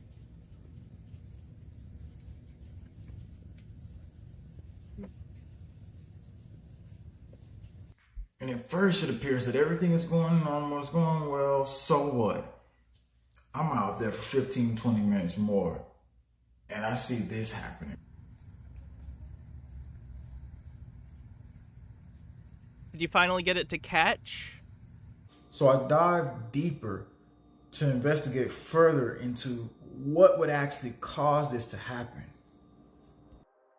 By a deep dive, he means he asked AI. In what universe is that a deep dive? You asked AI, and then it told you a fucking wrong answer. You idiot. You absolute moron. You ignorant sack of shit. Listen to me. Listen. Look. Listen.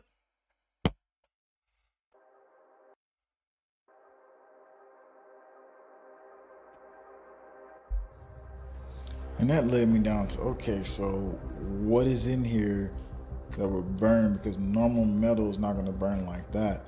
And it led me down the pathway to figure out that something like this was in here.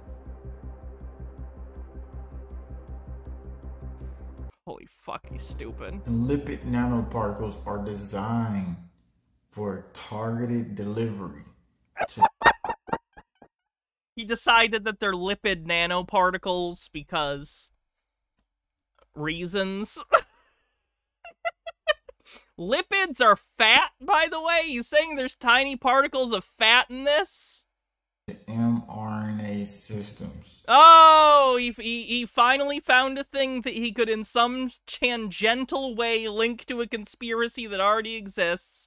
We did it. He can fearmonger. He spent who knows how long searching, but he was finally able to cherry-pick some bullshit with the help of AI hallucinations and his absolute cherry-picking crusade. He found something to freak out about and fearmonger to his audience about. Good job! Aren't you awesome? This guy has over 100,000 subscribers, by the way.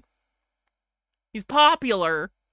And they're not the traditional nanoparticles. They resist heat. They also are specific. Chemical fear-mongering on the bingo card? Yes. Made for. This video was uploaded 2 days ago, and it has 17,793 views. For the record. Targeted biocarrier attacks. And the comments aren't people laughing at him, by the way. Just to be clear. The comments are not people laughing at him. The comments are people cheering him on, calling him a genius, saying he's, like, doing experiments better than scientists. Like, it's It's a cavalcade of the stupidest people from your graduating class, all just jerking each other off about how smart they are. And the behavior of this stuff in the package that we saw sounds like what Bill Gates said here. We can, we just need to mess around. There's a lot of lipid nanoparticles, and some are very self-assembling. There's no inherent reason it's not thermostable, it's not cheap, and it's not scalable. And so, as over the 5 years, we fix that part of it, mature it, which is very typical, we'll be able to build factories worldwide.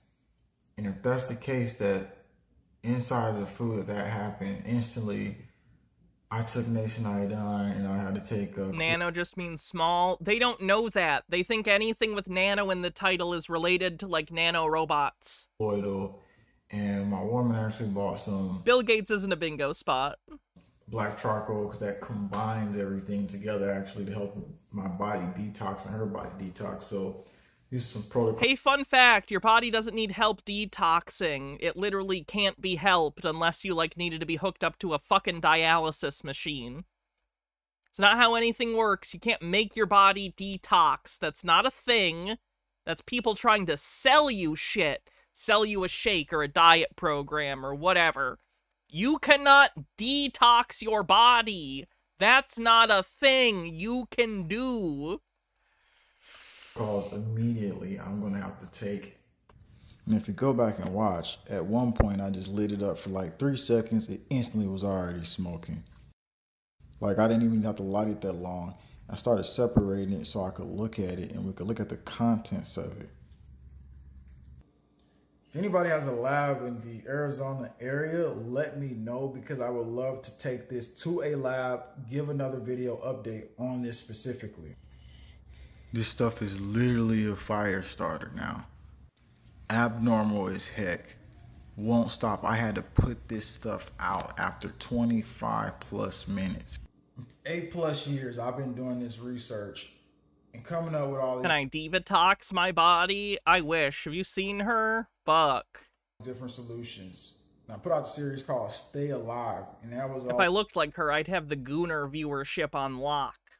About documented evidence from nurses, from law enforcement exposing stuff on the inside, people, real people having their stories coming out and saying what was in their body. We seen magnetic glowing things. My research said by a non-researcher on the bingo card. Indeed. Thank you, James. We've seen all types of weird things as this fog was passing through, a lot of different things happening.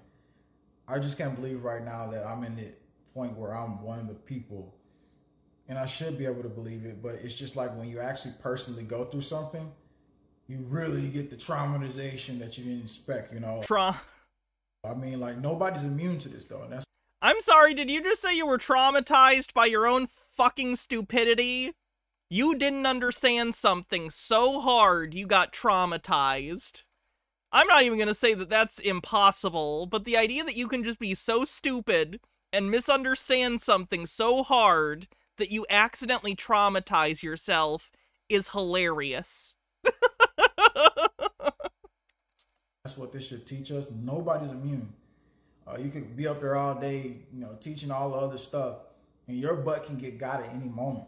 But that's why we're having this investigative community that actually together we become more powerful with numbers. And all I had was a magnetic strip that goes on a refrigerator, and this worked for me. And sure, there's these other ones, but this one actually attracted it even more. You should take this. You should do this at home with any powder you have. How many of you get these powders and you think you're doing the right thing, and all of a sudden you've never tested it, but you thought you're seeing something weird? So if you think, listen to yourself, because my woman basically said in the first half she thought something was off, and then she later told me about it and we did our own. Here's a legit question. Are we just too stupid for the society we built? Like, I don't mean this, I'm not talking about any one individual person or group of people. Like, as a species, have we built a society so complex that, like, we cannot exist within it reasonably? Like, is it even people's fault? Like, what are we... You know what I mean? Like, at what point do you start to go, okay, maybe we've all done something wrong here, you know? It feels cathartic to just call people idiots, I know that, but like, what are we doing? On deep dive investigation, so everybody test their powders, come back here, tell me what you saw, tell me what actually is happening inside of your own household, and this could actually bring us to a new day, because the world we live in, a lot of people are shut off to it and they don't want to listen. They want to be in their cognitive dissonance. They don't want to accept it. Oh, he learned the word cognitive dissonance. That's cute. The sooner we... Will he learn to apply it in any reasonable and meaningful way to his life? Probably not. He'll use it as a cudgel, but still. He learned a word, and that's something. Accept it, the better we can move forward with our own scientific experiment as a community, the better we can understand what we're eating. And we want our children not to be nanotech robot machines or whatever they're trying to make us hybrid into.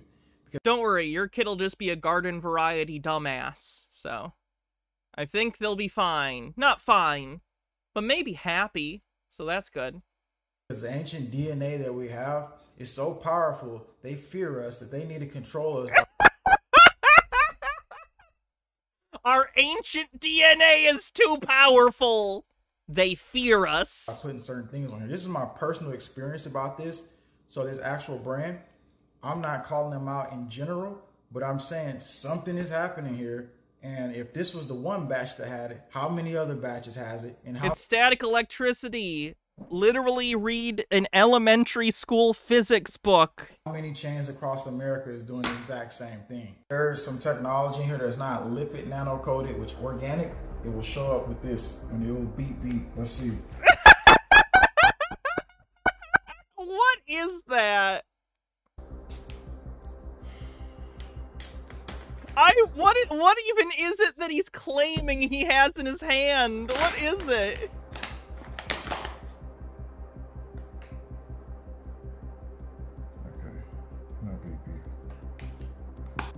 Stay tuned, subscribe for more, and click the video. They don't want you to see this. What a fucking asshole. This guy needs to get nuked off the platform. Absolutely disgusting. Terrible person. Awful. Moving on.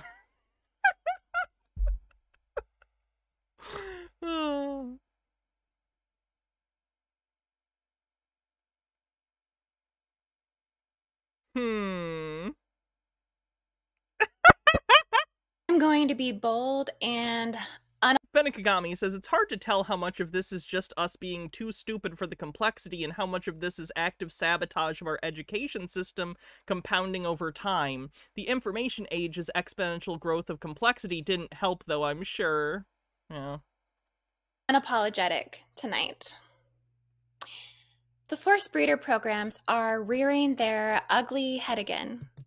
And I have been getting multiple messages from beautiful divine sisters who have been sending me a particular story, a particular event that has occurred that is really exposing just how disgusting this forced breeder wormhole really does truly go. And as you guys all I don't know what she's talking about by forced breeder programs. I don't know. know, I have been a relentless voice against this diabolical abomination, speaking out every single chance that I can get to expose this, to expose these sexual war crimes that are being committed against women. Because I believe that the way women are treated in these programs reveals the root of all evil on this earth. And yet so many still don't even understand or know truly what a forced breeder program is. So you're probably going to recognize it tonight as we talk about the things that are essentially occurring.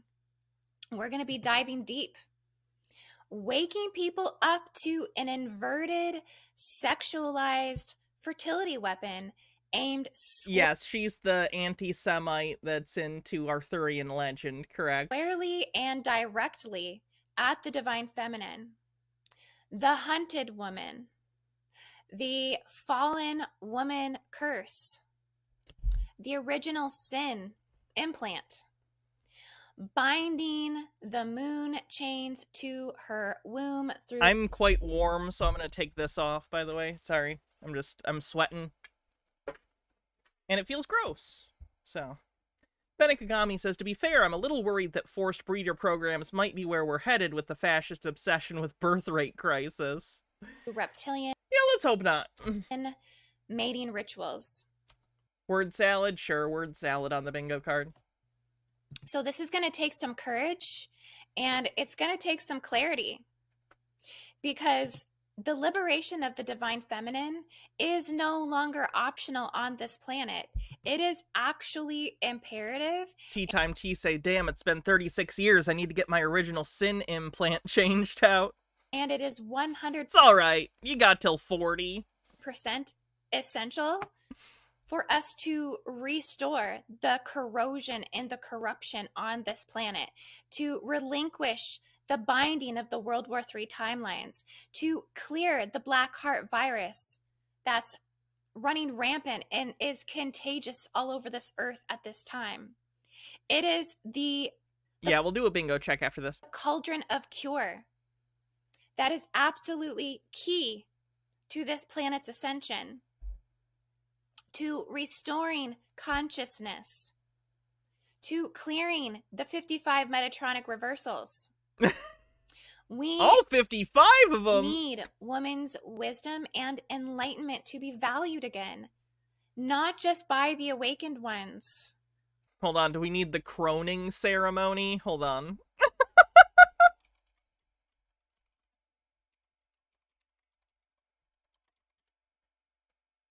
Where the fuck is the croning ceremony? That's what the fuck was it called? Croning ceremony.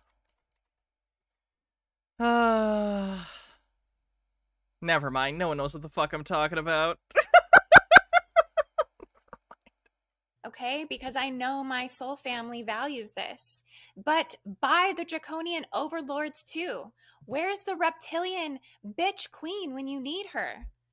Okay, I'm gonna give a shout out to I was busy that day, for the record, and also, please don't call me a bitch. It'll make me cry. Marguerite Regaglioso, because she told me the reptilians on the bingo card. Reptilian queen has teeth on her vagina. Look, okay, I don't go to work and talk about your genitals, lady, so let's not bring this up. Okay, we need to bring back the teeth to the vagina, because shit...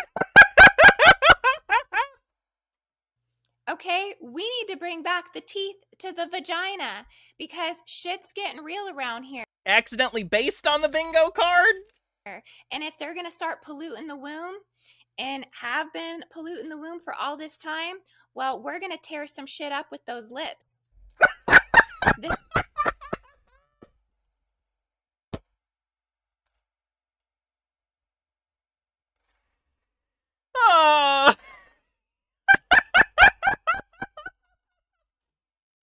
No notes. All right. You know, she's crazy, but she's got the spirit on some level. This is about... Also, if you haven't seen the movie Teeth, I'd recommend it. It's pretty good. I like the movie Teeth. Setting humanity on the... That's not how women work on the bingo card. In spirit, I think there's plenty of women who certainly wish that they had teeth that they could opt to use for protection. But she seems to think that people used to have them and they were taken. So I will say that's not how women work on the bingo card, sure. Righteous path. This is about restoring family values. This is about... Vagina dentata is a family value? Harmonizing. That's what I think. When I look at a Norman Rockwell painting, I think like, damn, that clam has got chompers.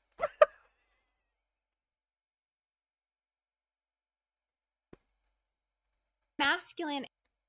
I think that I should be in charge of creating the code words to awaken Manchurian candidates, because I think the phrase, when I look at Norman Rockwell paintings, I think that clam's got chompers, is a pretty good phrase that no one has ever said in the history of the world. I'm just saying. And the feminine. This is about... No, that wasn't Dies of Laughter. You people have no idea what Dies of Laughter is if you think that that's Dies of Laughter. Overthought says, you go to eat and they eat back. Ban me if you must. No, I respect you for that, unfortunately. Welcoming 12th dimensional souls back to this earth again, because there's... If I had vagina dentata, do you think I'd be missing one of these down there, too? Does the carpet match the teeth? The incarnation ban on this earth when it comes to 12D souls, okay? They're not really Dimensions beyond our own on the bingo card. coming in that much anymore. Ashley One Up says, Agent 24601 has been activated. John Lennon will be dead by dawn. Jean Valjean's gonna kill John Lennon? Prisoner 24601, your time is up and your parole's begun. You know what that means. Yes, it means I'm free. And the ones that are getting through are getting torn to pieces, fragmented and dismembered into parts that they can't even recollect themselves. Fun fact, 24601 was also Principal Skinner's prisoner number when he was captured in Vietnam. Maybe well, no, it would have been his, although at the time he wouldn't have been called Principal Skinner, because he stole Principal Skinner's identity. Okay. Struggle throughout this entire life because they come in broken. They come in shackled, enslaved to suffering and misery from their ancestors, being born through corruption and diabolical schemes, hijacking humanity and the stargates on this earth. We have to remind the world that creation must be honored divinely, not to be reduced to babies being cooked up and served on a plate to their own mother to be eaten by their own mother. Eaten, not aten. Aten isn't a word. Secondly, I prefer my baby in a bowl. Like they did to the women in the Yazidi massacre.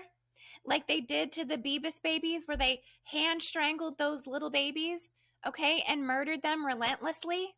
This is what's happening to the babies of this world. These forced breeder programs can't quench the lust for the control that they have over these wombs. Get a grip. Seriously, get... Sorry, her yelling that is very funny. Get a grip. The exposure is real. And I would say teeth will help with the grip. Need audacity in truth. No more is the truther community a thing. This is the audacity in the truther community movement. So let's talk some of these facts. What's going on? How can we recognize this forced breeder program?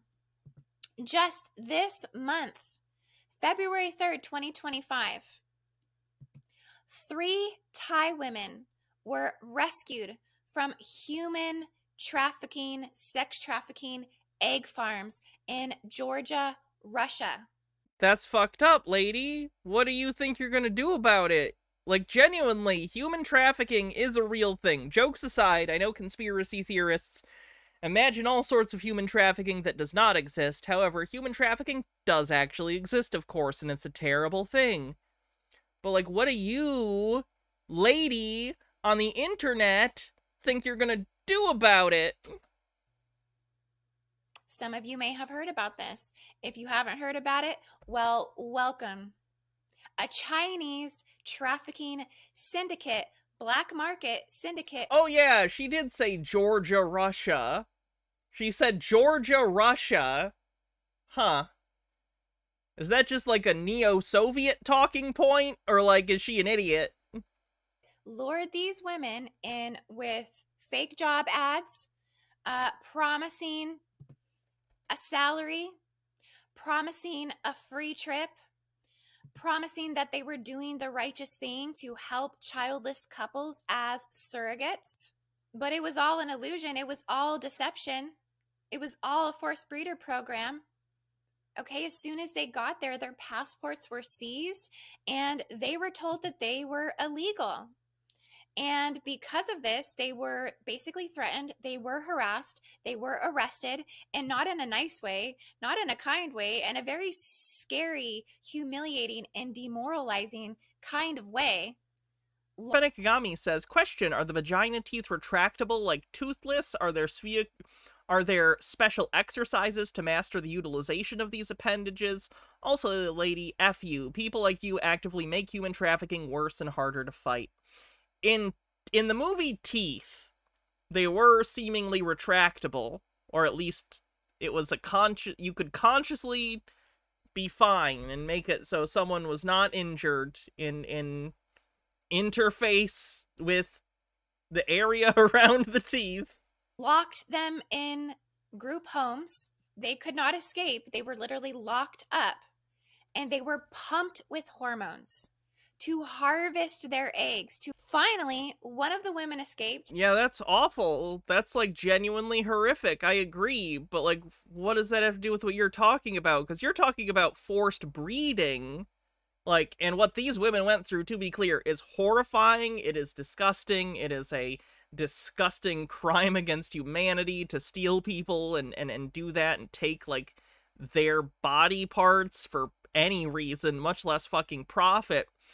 But this isn't a breeding program.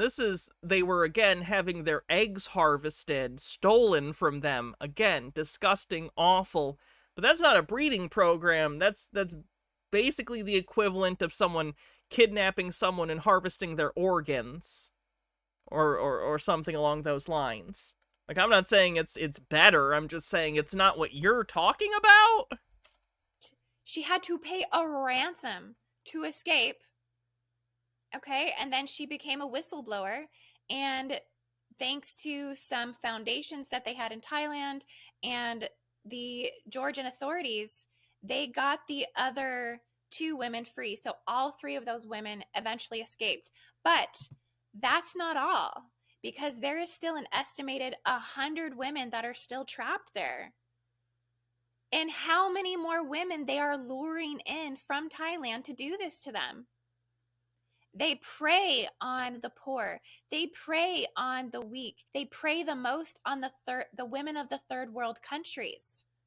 Agreed, yes. We see this through what's going on in the Middle East, in which Islam is running the largest forced breeder program on the planet.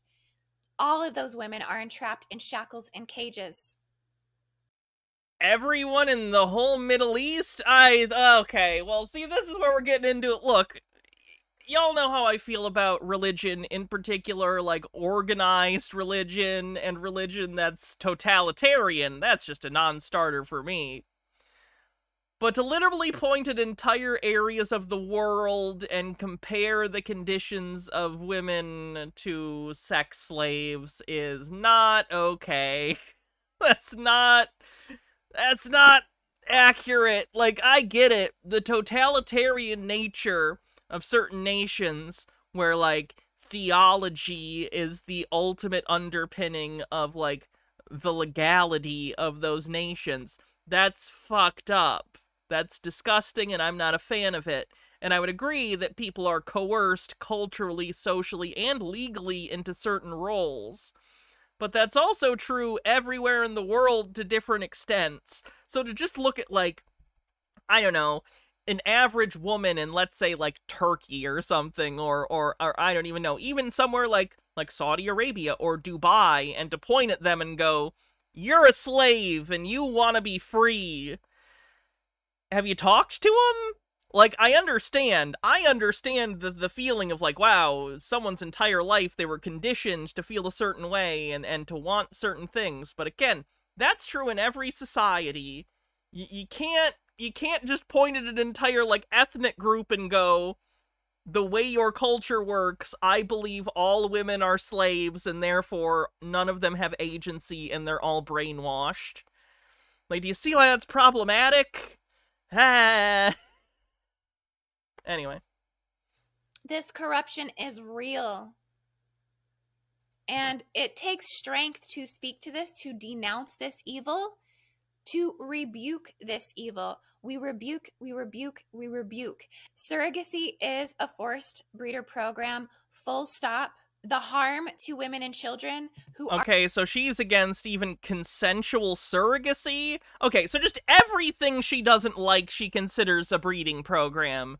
Human trafficking, cultural, like, ideals for relationships that she disagrees with, consensual surrogacy. These are all in this category. Basically, everything she doesn't like in regard to other people's bodies is a forced breeding program. How interesting. Has she considered that her worldview is entirely fueled by her own personal emotional grievances and lacks nuance or, like, a usable taxonomy? Like, it's just id. It's just, I'm mad at things. Here's a category I made up that makes all the things equally bad. Born through a surrogacy, it's beyond devastating. It's beyond diabolical. Wealthy predators coming to buy their way into creating life, leaving children from this fractured. Why do you assume that the child is fractured because they came from a surrogacy situation? I feel like you're projecting something onto those children that is not inherent within the experience. Used, disconnected, apathetic, wrestling with low self-esteem. Again, why do you think any of these things are innate to being the child of surrogacy? Wrestling with disorientation of placement in this world, displacement, depression.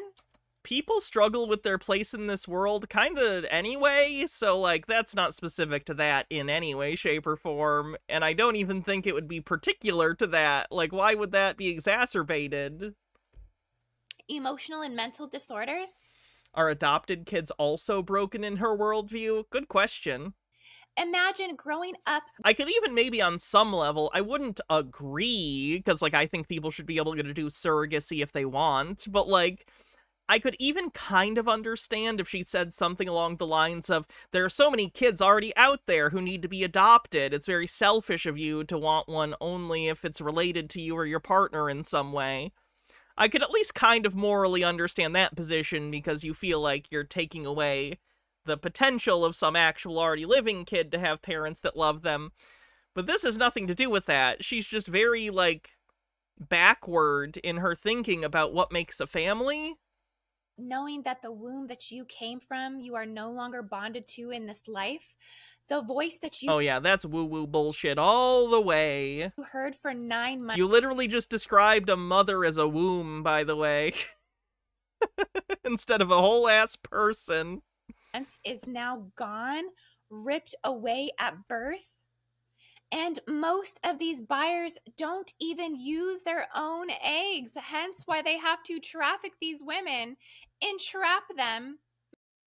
It's not trafficking. Surrogacy is not trafficking. Make them pay ransoms to escape and steal their eggs. Listen, again, you're conflating the instance of the Chinese women having their eggs stolen with surrogacy, and they're completely separate things. What are you talking about? Literally. How much more reptilian and diabolical do you have to get? Does this have to be? They traffic, harvest, and steal from these poor women, these Thai women. And in all surrogacy cases, okay? They are, and IVF as well, they are stripping the miracle of life down to a transaction. Okay? Oh, okay. She has a weird moral... That makes sense. I mean, it doesn't make sense, but it makes internal sense that to her, there's something borderline spiritual about the experience of, like, gestating a human and then having that human and then, like, raising them. And to go anywhere outside of her particular bounds of how that is supposed to work is, like... What's the word I'm even thinking of? It's almost sacrilegious to her. It's like heresy. She thinks you're, like, pissing on something spiritually pure. Well, she's full of shit, so that's good. None of that's true. In Georgia, Russia, right now... Okay, yeah, she's doing it again! She's doing it again! She's doing it again! It's gotta be intentional, right? Is she, like, a weirdo that, like, thinks that the Soviet Union should reassemble? Like, it obviously wouldn't be communist, but, like, they want basically Russia to reassemble the... Oh, God! Baltic states, assemble! Now, where the war in Ukraine has been occurring, we have human trafficking, sexual black markets going on for surrogacy, exploiting couples, buyers, women, children, the born and the unborn. This is a black market surrogacy hub. And these I'm just gonna be real, by the way. Russia's had an absolute shit show of a time retaking Ukraine. I think opening up other fronts would maybe not be an ideal situation for them. Although, I'd love for them to do it, because we know how that worked out for Hitler. Women's lives are not badly. Don't start another front of the war randomly for no reason. seen as What are you doing? Other than amphetamines. Because they are from Thailand. This is absolutely evil, plain and simple. We have to call out this BS. Thailand did ban commercial surrogacy for foreigners in 2015. And so they're saying that this skyrocketed the industry. Okay. And because of that, it's left no international laws that are essentially regulating this. And so it's left it essentially a black hole where all of these predators are coming in and feasting vampirically off of this wormhole. And all of the money that's coming from harvest. She's using it metaphorically, so I'm going to say no to vampires on the bingo card. Fenekagami with 40 bits says, all people who obsess over family unit construction like this dehumanize the family members, especially the mothers and children. They always talk about blood and DNA and spiritual connections that's always devoid of agency and love and humanity. Yeah, it's disgusting. Seen the miracle of life? This money is cursed. Have you know that's cursed money? Ooh, I'll take it then. If it's cursed, I'll take it. I'll take the burden. Give me the cursed money. I don't feel like regulation is even enough. I want to tell you that much. I say that we need to ban entirely surrogacy. Nationally, globally, everywhere in the world. We need to outlaw surrogacy. This is not okay. That's insane. That's an insane thing to say. Okay. These are children being born out of a nightmare. It's unethical at every single angle, no matter how you look at it. She's an auto de fe girl. The auto de fe? The auto de... Nope. I used to waver on this because I was actually... You did that on purpose. I know you did. Uncertain. I didn't really know how to talk about it or what I truly thought because I didn't know where my morality was truly rooted when it came to this. Okay, it was something that just has been happening before our eyes, and we haven't even really been able to process how we truly feel about this. But now that I'm so crystal clear in what I believe in and what I stand for, now that the clarity has come through, now that the God consciousness has spoken through me. Oh, you think you're maybe a little full of yourself there? You're not just stating your opinion. The God consciousness has spoken through you? Do you know how full of yourself you have to be to think that any random fucking thought out of your head isn't just yours, but you channeled it from God?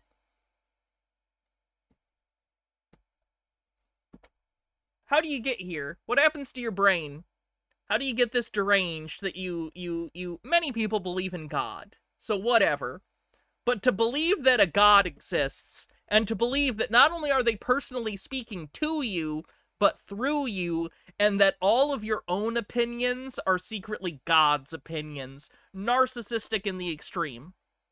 I don't understand this. I'm not religious. If I was religious, I would be so profoundly offended by these people, yet I don't see, like, and I'm not blaming anyone, it's not other people's responsibility necessarily, but I never see other Christians, like, criticize this. And they should, right? Like, if you don't want other people to think of this as Christianity, probably talk about this more and start telling people, stop talking like you are the arbiter on what God believes and turning God into a cudgel to beat people you don't like. I can see how much... Did she say Thailand, China? I missed that if she did. Holy fucking shit. surrogacy defies ethics, principles, the qualities and the character of God, the miracles of God, the Christed consciousness. Babies are not for profit. Women's Tell that to the American medical system? wombs are not for reptilian egg hijackers to invade. Surrogacy is wrong. No That was matter a joke, okay. Couldn't tell. what angle. The miracle of life is not to be tampered with, particularly with corruption. So I want to say, if you or someone you know struggles with infertility, don't fall for it. Don't fall for it. For one, know that these doctors are also predators that promote forced breeder programs. Okay? They tell you these things. They tell you these lies. A lot of women, it is a lie. Not every woman, but for a lot of women, it is a lie. They tell you that you're broken. So that way they can push you into these routes. Oh, does she think that no one can ever really be infertile? Is this going to be a woo-woo thing where she's like, oh, don't do surrogacy because if you do these tips, you'll be able to conceive? That's gotta be it, right? She's gotta think that she has some secret where no one can truly be infertile. Fenekagami says, that's kind of the biggest problem with the bulk of Christians. They always have way more heat for atheists than they do people who should be heretics to them. Of IVF and into surrogacy and things like this. Most of the time, it's not even the case that you are actually infertile. Okay? So she says most of the time, so she does leave room for people to be infertile, but she believes the vast majority of the cases of infertility are fraudulent. That's certainly a claim. And then, not only that, they are sterilizing you with these needle crafts. They are actually sterilizing some of us with this, okay? Those that have taken that, and they're pushing... She's talking about vaccines, so she's an anti-vaxxer, surprise. You either way towards that population control as a motive on the bingo card. Horror. Where this really truly begins to heal from this, to actually figure this all out, is to start with spiritual healing. Check your life. Check the quality of your life. Check the quality of your mate. If God is not granting you a child with somebody, guess what? That could be prevention. That can be a sign from God preventing you to mate with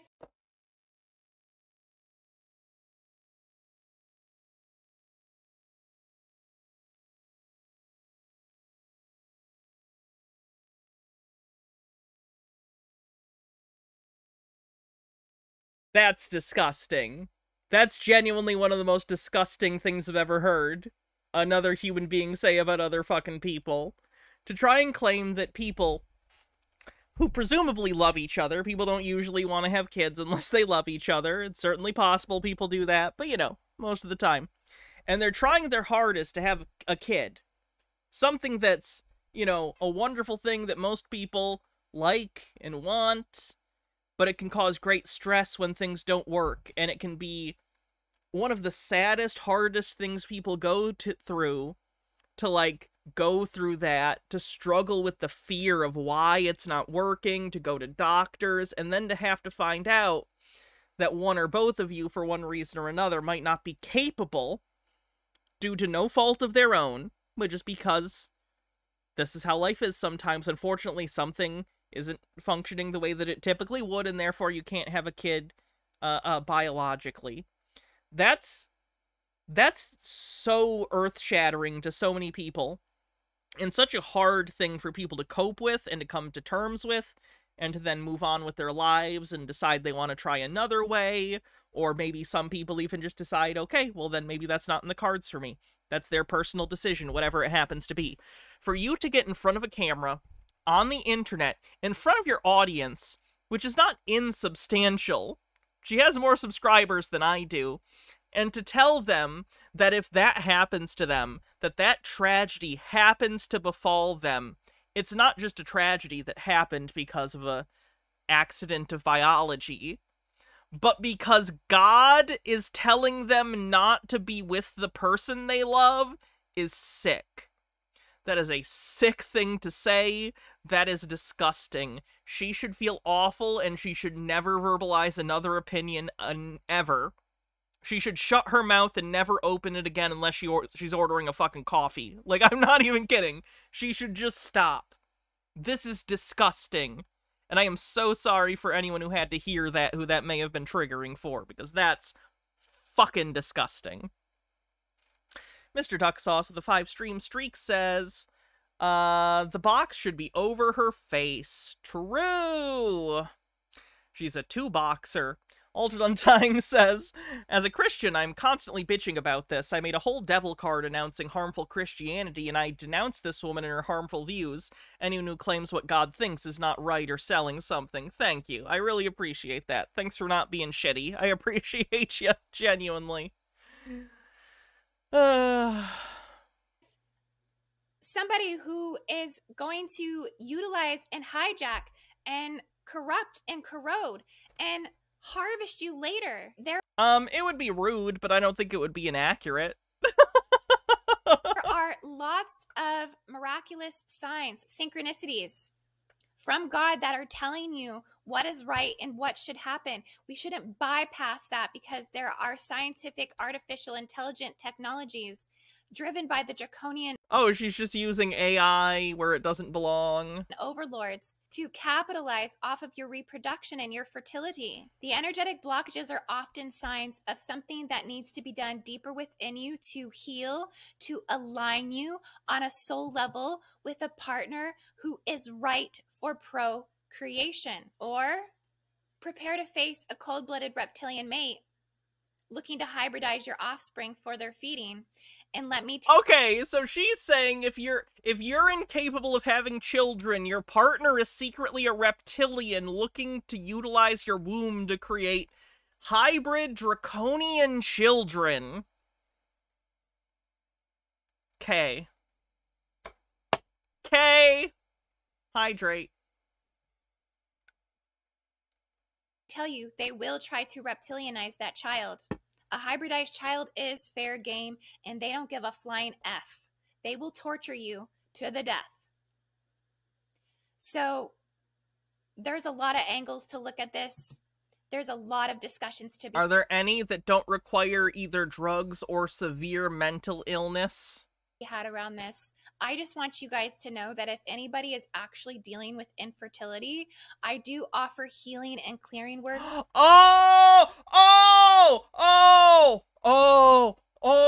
Don't go to doctors and do surrogacy. Don't go spend money on medical doctors actually trying to do things that might allow you to get treatments that might make fertility something that you can do. Give me money. The Draconians are trying to violate you. Give me money.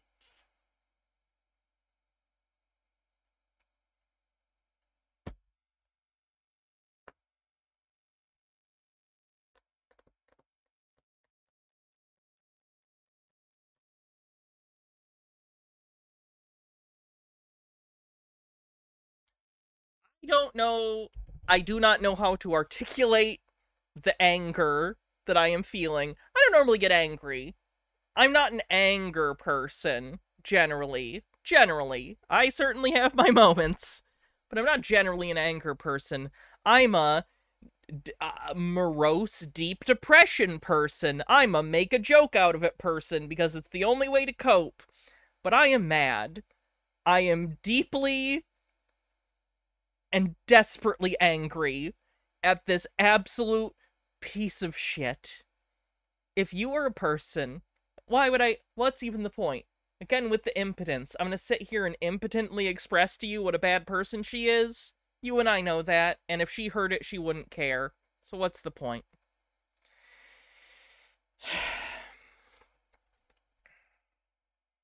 With this on my website at indigoangel222.com, I help women to tackle these issues before resorting to something so damaging. I've been angry lately.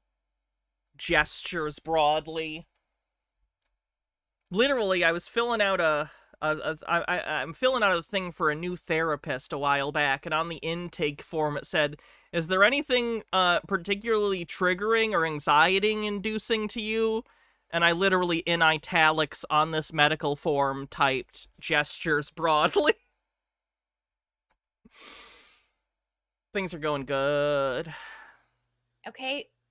And I also teach courses on this. Can we go to another video? There's only 2 minutes left on this. As well. A womb healing course that I will leave down in the description. You need to get educated about what the forced breeder programs are, understand the reptilian breeding tactics, and don't let this happen to you. This is a call to action. It takes courage to stand up and expose. It takes courage to give her money. Corruption. To fight back for what's right.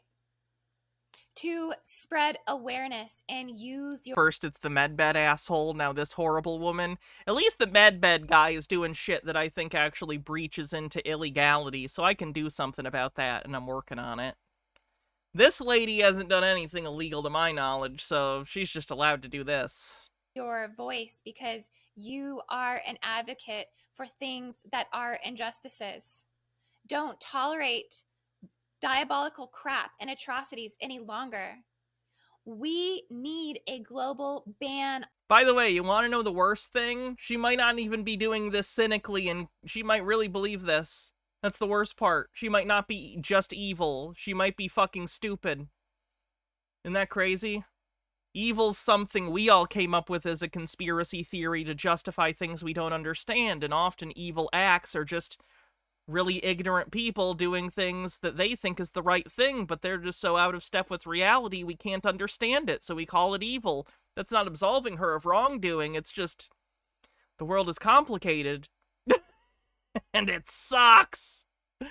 Fennikagami says, remember what I said earlier about heretics? There's a reason Jesus specifically said that blasphemers, false prophets, and heretics were more dangerous than non-believers, for they are wolves in sheep's clothing who will prey upon the children of God. Alton Undying says, so I would like to call this out as saying God's name in vain. Yeah. On surrogacy, nationally, worldwide, and now. I say that so clearly right now. I feel that so deep inside myself to tell you this, like this is the right thing.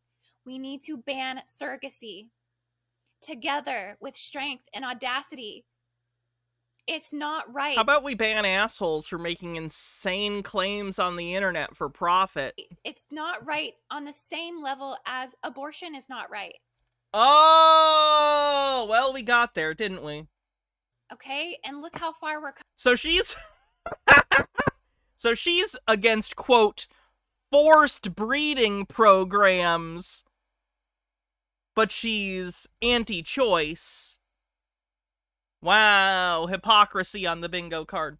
Steve with a Q said, Hanlon's razor, never attribute to malice that which is adequately explained by stupidity. Here's the thing, a lot of things are adequately explained by stupidity, unfortunately. But you still gotta do something about it, if you can. Because stupid people do more damage than evil people in a lot of ways. Evil people might behave rationally in their own self-interest, and sometimes you can share self-interest, at least on some things, with evil people. Like, an evil person doesn't want the world to explode, because they live there. You know what I mean? Crazy people and stupid people might go, we can blow up the Earth because I'm gonna go live on the moon and eat the cheese! You know what I mean? It's nonsense, but they're not behaving rationally. Because they don't know how to be rational, because in order to make a rational statement, you need to understand what's going on around you and ascertain the material facts around you. So if you can't do that,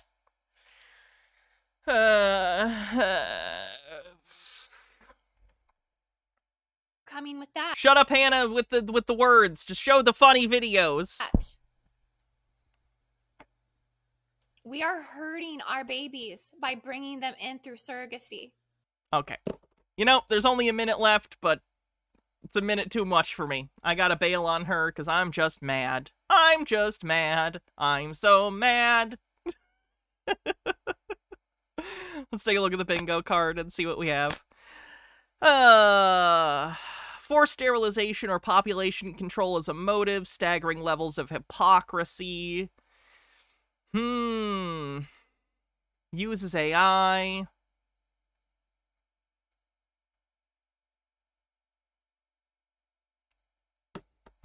Dimensions beyond our own.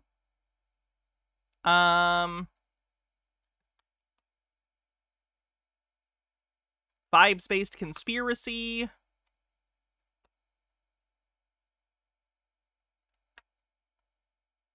Word salad. Hannah mentions Blu-rays. My research said by a non-researcher. Shilling scamming. Satanic.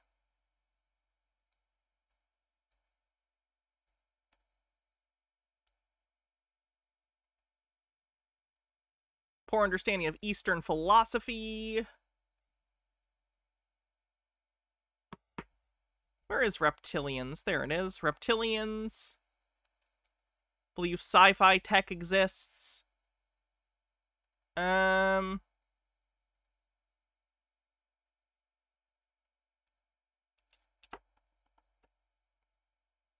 that it?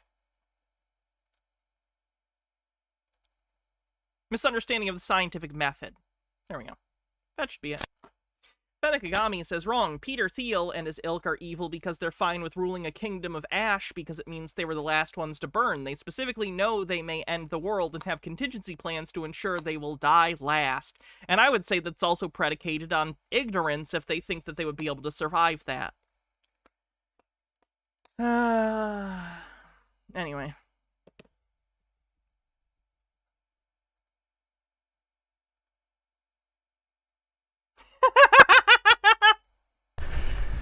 Y'all know it's reptiles in charge, right? Non-humans. See, it's not some people voted. It's accidentally based for vagina dentata, sure. It's reptiles, lizard men in charge, okay? Now, I've wanted to talk about the Holy Spirit, and I didn't have much to say about this, and we might actually finish the rest of this video later, but I mostly wanted to show you this reptilian guy has another video on his channel where he goes to a figure place and just looks at waifu figures for a while. There is copyrighted music. I'll play a little bit, and then I'll continue on my own without the audio, so you can see how weird this is. But anyway, let's check it out. Mattel put out this one, Rick Hunter's original bad boy. Hold on, he's almost to the waifu part. That's some cool stuff, friends. There it is. I'm sorry, I know I'm peaking the audio, I apologize. I'm sitting all alone, touch and hide the way I'm feeling. Leave the place, won't you close the door? And don't forget what I told you. Just 'cause you're right, that don't mean I'm wrong. Another shoulder to cry upon. I just wanna lose your love tonight. Dun, da, da, da, da. Wanna lose your love tonight.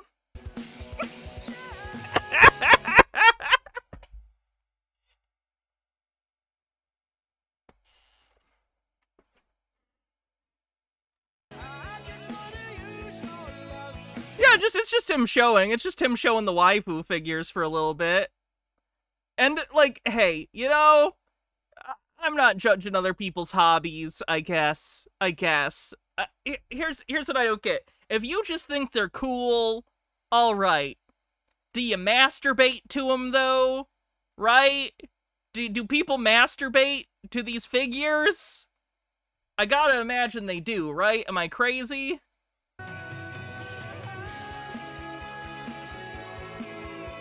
Anyway, I love that song. That song was the song that was most associated with a particular crush I had in high school that ended terribly because I lack interpersonal communication skills and am unable to read the room. Don't worry, I'm sure I learned that lesson. Before quantum mechanics, the belief that you can quantify everything. You can't quantify mind, you can only quantify matter. Quantum mechanics is saying that you can quantify matter, saying that there's a number of atoms in this element, and there's a number of electrons in each atom, and each electron holds this number of charge. You can't quantify everything, all right? So basically, the current concept of an I don't know why he thinks that the definition of quantum physics is the ability to quantify everything. That's not what that means. It's just the physics of things that happen on a subatomic scale. But whatever. atom is incorrect because they say that the inner volume of every atom is 99.999% nothingness, but it's not. The inner volume of every atom is magnetodielectricity, magnetism and dielectricity. It's the repelling and attracting forces. It's the ether in a state of motion and rest. Rest against motion creates electrification, electricity. That's why your atoms have electrons, because electricity is produced by, it's produced by magnetism and dielectricity collectively. So what we have is pressure mediation happening. This is the plane of inertia, or also called the block wall, separating the... Wait, are you trying to apply Newtonian physics to the inner workings of an atom? Oh. Yeah, you'll fuck up if you do that. The mid-pressure... You can't apply terms like pressure to the inner workings of an atom. It's not that. That's not a way you could describe it. Above and mid-pressure below. There's two mid-pressures, and now this is the high pressure. I think he's just looking at pictures of atoms and then trying to visually assume how they work based on his understanding of Newtonian physics, which is, like, not how quantum physics works. Or even normal, like, Newtonian physics for that matter. You don't just look at it and make assumptions. You do math. Remember, this is low pressure, which sucks in.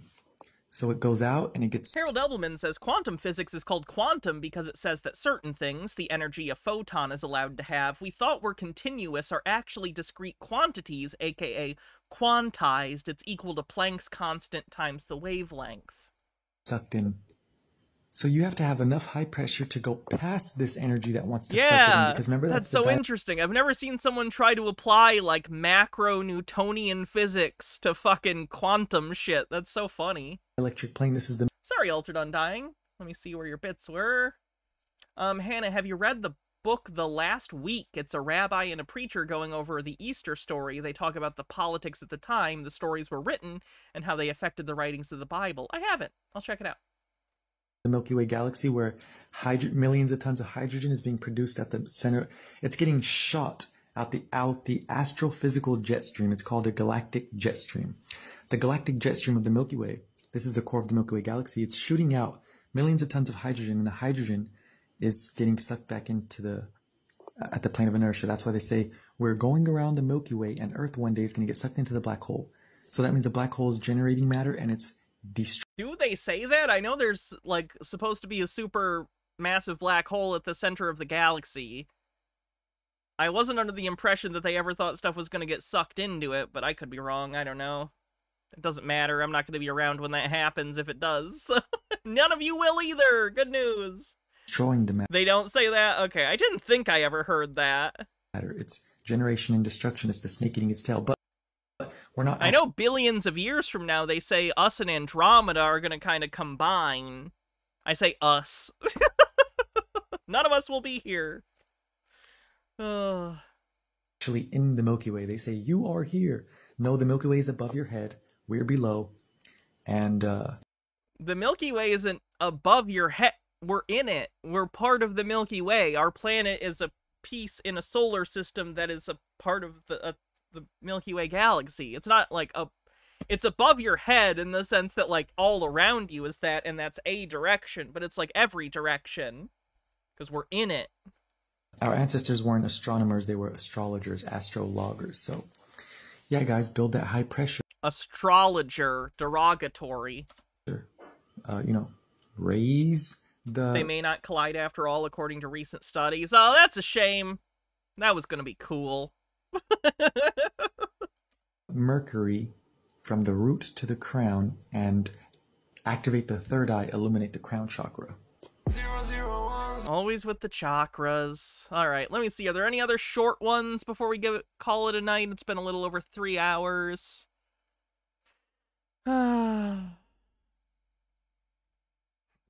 see if I have any that are like 5 minutes or under.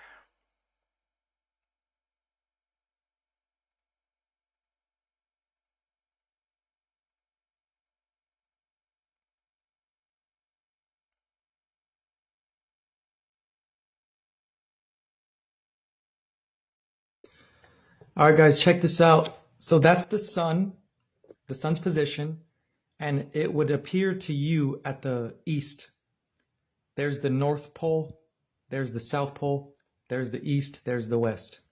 So the sun rises in the east above your head at 12 o'clock, and it sets in the west as it goes around this here tropic. Okay, so watch this. There it is. Sun's above your head, and then it sets. Yeah, that doesn't really make sense, though, because other people in the rest of the world wouldn't see it like that. That would only work from this one subjective point of view, and even that, to be completely honest, I don't think works, because, like, look at the angle that you're looking up at in order for it to work. That doesn't make any sense. One more time. Artemis says, "Oh, stream's ending. I guess I'll have to go to a VOD for my remaining hour on this train. Oh, I'm sorry. I have a lot of good ones, though." That's exactly what is happening, okay? No. Let's change latitudes now, and let's go to the North Pole. If you go to the North Pole, the North Star would be directly above your head at your zenith. So if this is the latitude of 45 degrees, because if the equator is here, this black line, that's 0 Does he think that because he drew a curved line that is always programmed to go between the sun and the point on the ground, that means that it works? Like, it clearly doesn't. Degrees. But it's like because the line's there, he thinks it works? That's 45, which is right in the middle of 0 and 90 degrees. Okay? So the 45-degree parallel, the North Star is visible 45 degrees. The North Star would be here. Okay? So if you're at 90 degree north, the North Star is 90 degrees above your head. 40 degree, then it's 45 degrees above your head. Now if you're at the equator, the North Star would be directly 90 degrees. You wouldn't even be able to see the North Star if you go past the equator. See? Watch, I'm gonna show you. But first, Probably enough of that. Alright. Anything else? I know someone asked about the Elon thing. This is only 5 minutes. We'll watch this and then we'll call it a night. Sound good? Musk and his black... It's the Nazi guy. Sorry. It's the Nazi guy doing the video. Black eye. As he departed Doge, he was with the president, with President Trump, and President Trump said thank you very much, and he's not part of Doge anymore, and everybody was happy, and they gave thanks to each other. And he had a black eye, and the reporter asked him, Mr. Musk, what happened with your eye? Why do you have your eye black? And his reply is that, well, I was playing with my son, with little X, and I told him, come on, punch me in the face, and I realized that a 5-year-old can actually punch you in the face, and this is the result. So that story that Elon Musk... Okay, so my thoughts on this, it's not impossible that his kid popped him in the face in just the right way, and the kid's not going to have any restraint because they're a dumb kid. It's possible. I'm not saying it's not. I'm not going to do a conspiracy theory.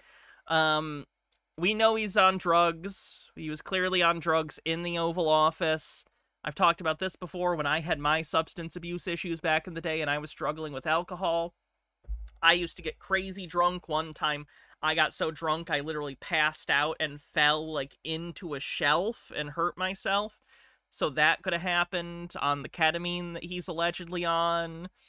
There's also allegations that he stole Stephen Miller's wife, but, like, I think it's more likely either his kid actually did just pop him in the face because he's a kid and shit happens, or he fell over well high. That's it. That's as far as the conspiracy would go in my head, but that's about it. And I'm not sure if this is the original Elon Musk or if he's a double or a clone or whatever. The story about his son punching me in the face. it's kind of like sounds really forced in my opinion. It could be, but I mean, after we've seen so many of the other famous people who have black eyes, and they always gave. For those that don't know, the Black Eye Club is a conspiracy theory thing where, you know, celebrities are human beings, so occasionally they get black eyes. You know, sometimes people get black eyes. It's a thing that happens. They fall down, they get into accidents. Maybe they do actually get punched in the face. It happens. So whenever this happens, conspiracy theorists point it out and assume, oh, they must be all in on some secret organization. Or some of them take it a step further and say this isn't just some, like, initiation ritual where they get punched in the face. They actually put a parasite directly through their eyeball, and all of the world's elites are secretly controlled by worms in their brains that got in through their eyes. Which this guy believes, I think, which is why we have that picture of the worm. Because I think he's implying that. Have you ever seen the show Brain Dead? It came out in, I think, 2015. It ran for 1 season. It was pretty good. Jonathan Colton did the theme song, which was pretty good. Anyway, he also did the recaps in musical form, if anyone knows who Jonathan Colton is. Anyway, the point is that that's about aliens getting in politicians' brains and taking them over. This whole story about, oh, I just fell accidentally. So they think mind flayer parasites are real? Yes. Or somebody punched me in the face, or I had a certain accident, and it all involves... Yes, Jonathan Colton is famous for writing the various songs from Portal, the end credits to the Portal games. The eye, right? Sometimes it's the... Still Alive, and... something about you being gone. I don't remember what the second one is. Left eye, sometimes it's the right eye. But honestly, the one thing that that I see different here in Elon Musk is that in the big majority of the famous people before, it's always the left eye. If you look at the people, it's usually the left eye, with exceptions. In the case of the royal family of Britain, of the UK, and some other people, it's the right eye. It usually is the left eye, but sometimes it's the right eye. So in this case, Elon Musk is the right eye. Even Justin Bieber had the right eye as well, etc. So I don't know if that's important. Want you gone. Thank you. That's whether it's like the left or the right eye. Now I only want you gone. I'm gonna be real. I would take a Portal 3 over Half-Life 3. Literally, if a genie came out and was like, the genie's Gabe Newell. The genie says, I can grant you 1 wish. You get a sequel to 1 Valve game. I'm going Portal 3. I'm sorry. I liked Half-Life and Half-Life 2 and the Half-Life 2 Episode 1 and Half-Life 2 Episode 2. Believe me, I played those when they came out when I was a kid. I was excitedly waiting for Episode 3. But I just like Portal better. And then, of course, I don't want to make any assumption. I just made this picture. Putting the Black Eye Club people, the famous people, with Elon Musk and with the Host movie and the Strain TV series, just because I thought Half-Life Alyx was awesome. Half-Life Alyx is the best virtual reality video game I've ever played. Genuinely incredible. Incredible gameplay. Makes me sad that Valve doesn't put out more games, because they clearly still have the capability of putting out really well thought out products. To convey a message visually. But I'm not yet sure, and I would like to know. In fairness, at the end of Half-Life Alyx, it does look like they're kind of setting up, maybe getting back into doing traditional Half-Life games, which would be great if they did. I'd be very happy. Even though we're never going to know this, because I don't think President Trump is going to say anything about this. So I don't know. I don't know what to say, whether that's the same case for Elon Musk here. Well, first of all, if he's actually Elon Musk or not. And then if it's the same case for him, for his black eye, as all the other black eye for the other famous people in entertainment, politics, the military, and the royal families, or not. And whether this is a good thing or a bad thing. And also, is one thing that's also I have to speak slowly, because I don't want anyone to listen to me. They're gonna think I'm. If you don't want anyone to listen to you, why are you posting it on the internet? Crazy. So before, just some days ago, or like recently, Elon Musk made a comment about the one big beautiful bill that saves American people lots of billions, and even it literally doesn't. It adds to the deficit. What are you talking about? Oh, the neo-Nazi is uninformed. I'm shocked, I know. Like more than $1 trillion on taxes. But he made a comment which was a negative comment regarding this bill, which is supported by President Trump. So exactly after he made the comment, then we had this meeting when President Trump was saying, we thank Elon Musk for all his effort, and of course he did a very good job with Doge, and he was with his black eye. So whether that's coincidence that all this happened like after he made a comment about the one big beautiful bill, and then he has the black eye in this bye-bye event with President Trump where he gives him the golden key in the Oval Office. Have I ever thought to do YouTube shorts of fun facts I have on media? Here's the thing. I don't know how I've never in my life made content that I think is just like light material that's about fun things. I don't think I'm capable of it. I'm a pretty cynical person, which is pretty unfortunate. So I don't know if I'm capable of just being like, hey, did you know this fun thing? I can't do it. It's not in me.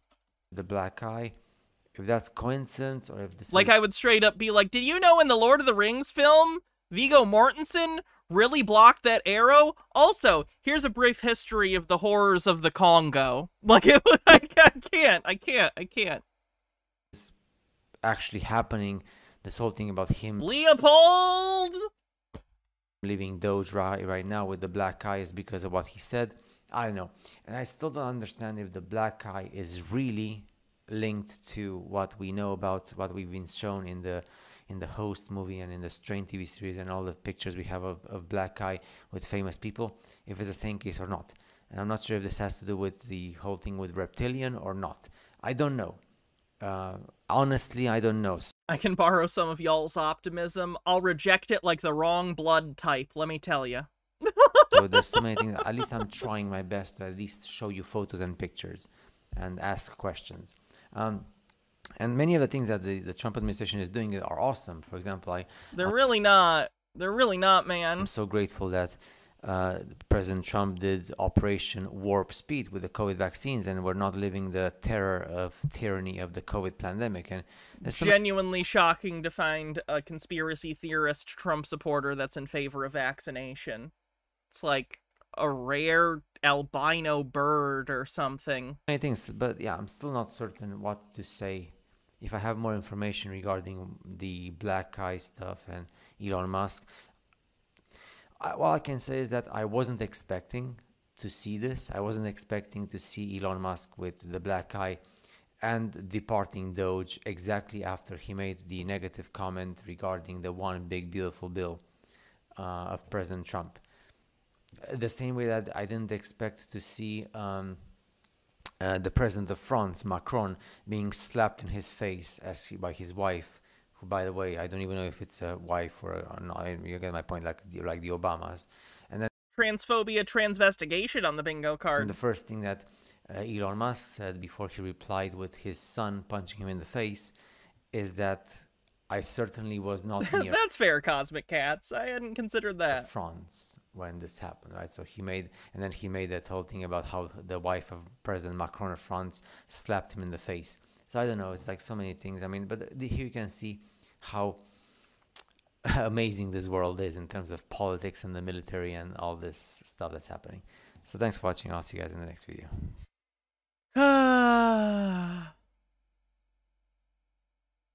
We did it, chat. We made it through another 3 hours plus of nonsense, and we survived. So that's good. We all deserve a treat. Thank you, everyone, so much for hanging out for another Tinfoil Tuesday. I really appreciate it. It's always fun looking at weird stuff together and talking about whatever. So, thank you. I will be back tomorrow, like I said. Tomorrow is going to be a crazy Sobsit stream, so if you like the Sobsit stuff, make sure you catch the stream. If you can't, catch the VOD, because, like, tomorrow's full of insane stuff. There's a whole new channel. I guess it's not new. It's new to me. I don't know how I haven't found this before. It's a channel by sovereign citizens, where sovereign citizens will come on and interview other sovereign citizens, and they do like a play-by-play of their own traffic stops. And it's insane watching these people watch the same videos you and I do and coming to all the wrong conclusions. It's pretty interesting. So don't miss tomorrow if you're a fan of the Sobsit stuff. Alright, let's see who we're gonna raid. Bum, bum, bum, bum, bum, bum, bum, bum, bum. Musical and vocal talents in the pursuit of... Alright. Have a good night, everyone. I'll see you soon. Yeah, I'm gonna go have some leftover pizza for dinner. Should be good. Alright, stay cool. If you're on YouTube, do me a favor, like the stream, maybe leave a comment. It's always helpful. Otherwise, I'll see you later, everyone. Have a great night. Bye-bye. Why I Dream of Jeannie? I don't even watch I Dream of Jeannie. I'm a bewitched gal. Whatever.